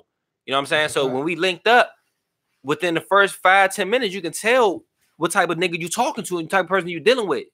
First of all, if a man don't look you in your eyes, you can already tell. Hey, look, and that's some good advice, because like, when most of the time when people can't look you in their eyes, they either are too scared to look in your eyes, which you don't know where they're coming from, so you shouldn't trust that, or they are trying to deceive you. Right. You know what I'm they saying? trying to. And real men can say the truth, because when I'm telling you the truth, I can look you in your eyes and tell you that. Right. That's easy money. You know what I'm saying? Because I don't have to fake nothing to tell the truth. And so that's how you can tell whether somebody's authentic or not. Like, when they display that, when they can look you in your eye and tell you, hey, look, I'm doing this for such and such reason, I'm doing this for you, then you can trust that, you know? And that's not something you're gonna see out of here. I mean, I'm sure y'all already know. And let me say one more thing. Let me let y'all know something. This man right here, he got Xbox. He said when the new Mortal Kombat coming out, we gonna go 1v1. So not only That's y'all a gonna fact. get our podcast every month, but you gonna get me beating this man ass in Mortal Kombat on Xbox. And You say you want to do the Madden, but I don't do the Madden. I don't do the Madden. I don't do the Madden. Madden. Would get killed, but like this was the first lie that he ever told on the internet, because when Mortal Kombat comes, they're gonna have Cabal, and I'm gonna whoop his ass. I'm keep it a buck. I'm gonna whoop the fuck out this nigga. Reptile. You know I'm gonna run with Reptile. And that's how you know a nigga gonna get his ass beat when they get Reptile. No, I ain't gonna lie. Cabal, my man. No, Reptile like that. You don't know how to use him. You don't know how to use him. You don't know how to use him. Cabal, my man, though. I fuck with Cabal. I mean, Cabal, like, I'm gonna keep it a buck. I get Cabal, and that's a whole rap. That's a whole rap. I used to use Cabal back on Mortal Kombat. I mean, you had to. Because once I get you in that spin, and he ugly as shit. Tornado, oh yeah, when he spin around like this, I'm gonna give you 15 hits. I'm gonna use Liu Kang. As soon as the match start off, I'm a bicycle kick. As soon as the match start, bicycle kick. Bicycle kick, block. Nah, hell no. No. I got shit for niggas. Watch. Like you. All right, watch when the new joint come out. We gonna see. Hey, look, I'm gonna beat his ass on Xbox, and I'm gonna buy it on Nintendo Switch, because I'm gonna beat you on Nintendo Switch too. You gotta get it on both platforms. I'm gonna have to get the Nintendo Switch, man. Y'all good in the comment section? Y'all know I'm gonna whip his ass, right? Nah, come on now. Y'all don't even believe that. He gonna get whipped. It's real gonna get whipped. Everybody will. Mortal Kombat, I'm turning up. Trap 88, man. Shout out Alron. Shout out Knox. He been in here since the beginning. Shout out WJ315. Aoi. Shout out Trap Ben. You know what I'm saying? What up, Trap? He said you don't know how to use it. I'm gonna keep it a buck. I get Sub-Zero or Cabal. Anybody taking the fuck out. It's just too easy. You talking about when you was playing it back on PlayStation, nigga? Son, I'm playing it on Xbox. Oh, you been playing the new jump, the old one? You been playing the old one, the last one that came out. You been playing it. With the dumbass story. Oh, I don't play that one. I don't play that one. It's too stiff. It's too stiff. It's too stiff. It's too stiff. It's a little stiff. Hey, look, give it a buck though. Did you play the story? Nah. The story was so fucking. It was ass. Like the story was like everybody had kids, and that's that was the. Those are all the new. Which one? Which Mortal Kombat had the real story? Like in it was like a third person views on Xbox. That was the Sub-Zero joint, but that shit was kind of whack. You ain't like that joint? You was walking around and shit. Yeah, that was Subs. That was like that was the first like. I think that was the only Mortal Kombat RPG type. Right. But that joint was You think, black as fuck. man? That was Sub-Zero shit. This the rumor I heard, but I don't know if this shit real, but. I don't think it's real no more, but they said the new one you supposed to be able to create your motherfucking person on a new jump. But I don't know. That would be interesting. Niggas just be saying that would be too fun. That would be lit. That would be too fun. That'd be lit. Way too motherfucking fun. That'd be lit. But either way, you're gonna get your ass well. Nah, that's a negative, Ghost Rider. I'm gonna keep it a cold stack, and we're gonna do it. We're gonna play it in front of y'all. And look, at the end of the day, when I beat him, like. You know, I'm gonna give respect. That ain't no shot. That ain't no diss to y'all. You know what I'm saying? I'm gonna beat him because I respect him. You know what I'm saying? I'm gonna respect him enough not to go easy on him and beat the fuck out of him. Hey, listen, if he beat me, I'm gonna make a nigga story and we're gonna ride on his ass. That's it. Hey, look, shout out, man. Hey, look, thank y'all for tuning in, man. Y'all been a beautiful crowd, man. He said go live with the joint too. Oh yeah. Yeah, we're gonna go live with it. Yeah, we're gonna go live with it. That's for sure. We're gonna go live, man. Hey, look, I appreciate all y'all looking through, man. Like we've been about to end this shit for like 1,000 years. Yeah, we supposed to end this motherfucker. But hey, this what happens when real niggas link up and real, you know what I'm saying? This is a regular conversation. This ain't no conversation on camera on purpose. This how real niggas talk. We talk about how to empower ourselves and how shit fake out there. That's a bill. We talk about empowerment. We talk about, you know what I'm saying, bringing men back to the front. Right. You know what I'm saying? Like real life promoting. How to have threesomes. You know, how to have threesomes. You know what I'm saying? And also how to get your ass whooped in Mortal Kombat. Facts. Because that's what's going to happen. So that's, hey, look, y'all got the podcast to look forward to, man. Hey, man, I appreciate everybody in the comment section, man. Y'all make sure y'all follow Tempo on all platforms. I'm going to keep y'all updated when this when the podcast come out. Fact, hey, look, he going to get y'all, what's the name? And I'm going to get on it. I'm going to get on it tonight while y'all motherfucking, you know. Yeah, we're gonna do that, motherfucker. Go ahead and get y'all comments out in the last section, man, because we don't want to cut it all while y'all still. Hey, look, he said shout out Deer Park Water. Shout out Deer Park Water. Shout out to the whole AOA Nation. Shout out to Shaquan. You hear me? Shout out Tempo. You hear me? Shout out Drama. Set the fuck in. She Game Crazy. Yeah. Shout out Trap Ben. Shout out Rich Ahmed Junkie Malone. Shout out Raheem Jenkins. Shout out Knox, man. He been in here since the beginning, bro. Yo, Knox been here all day? He said, yeah. Knox been in here since the time. He said, I just sub, man. You like family now. Man. He said, why was they talking about, he said, what was they talking about with you and the Trill on a live stream. I don't know. You got to rewrite that. I can't understand what that means. He said, "Where that sneaker vid collection?" Like, look, they've been looking at your sneakers since the top. Like, what? Oh nah, Mo. See, niggas, no, because people be asking me, AOA Nation, certain people they ask me to do certain videos. So they're like, "Yo, we a sneaker collection at?" But I'm gonna tell you about me. All I wear is Air Forces. I got like 6 pair Air Forces. That's it. All I wear is Air Forces. Why? Because they cheap. You know what I'm saying? They $90 shoes. Shout out Jacob Walker. Shout out Ahmad. Shout out WJ. Hey, oh, flame is real and real got hurt. He said he flamed it's real and real got hurt. He talking about when I was on live stream with Israel a couple days ago. Me and him was going back and forth roasting, and I, you know what I'm saying? You know, sometimes, I mean, you know, if we going back and forth roasting, eventually it's going to die out, and people going to assume who won. Mm-hmm. People figured I won because shit got quiet after I made my jokes and shit. So I'm gonna keep roasting. Shout out Israel, that's my man. You hear me? Hey, look, I ain't no comedian. I don't really have too many jokes, but I don't give a fuck. Niggas could join on my shit. Hey, look, I got an episode where niggas cut my sign up. For real? You said Banner did that shit. I had Banner, Loso, and Foots, and they literally cut my sign up for like 20 minutes. Yeah, shout out. What the fuck are you looking at? Yeah, shout out Banner, Loso, Stickum, Waffle. Yeah, shout out Jarvis, Foots, sure. Fat Marco. Marco. Fat Man Little Shirt, man. Fat Man Little Shirt too. You hear me? Like that man's a crazy fucking cameraman out here.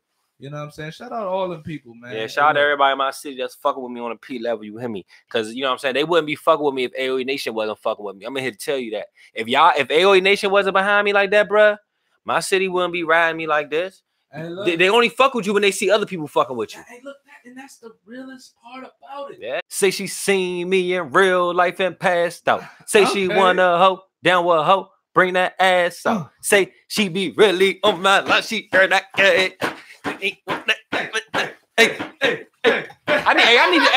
I need Drama Squad to hit that shit next time. I need a go-go man hit my shit. No bullshit. Young Panache mixtape on the way, man. We dropping this summer. It said pronounce no talking. I got you, brother. Hey, look, we done had so much fun with y'all niggas, man. Hey, look, we dwindling out, but like, yeah, we gonna sign out, man. Fun with y'all, man. We really appreciate all the shit, man. Hey, look, that shit was love though when you was. Yeah, that joke did. Stop. God. Hey. Where the gun is at?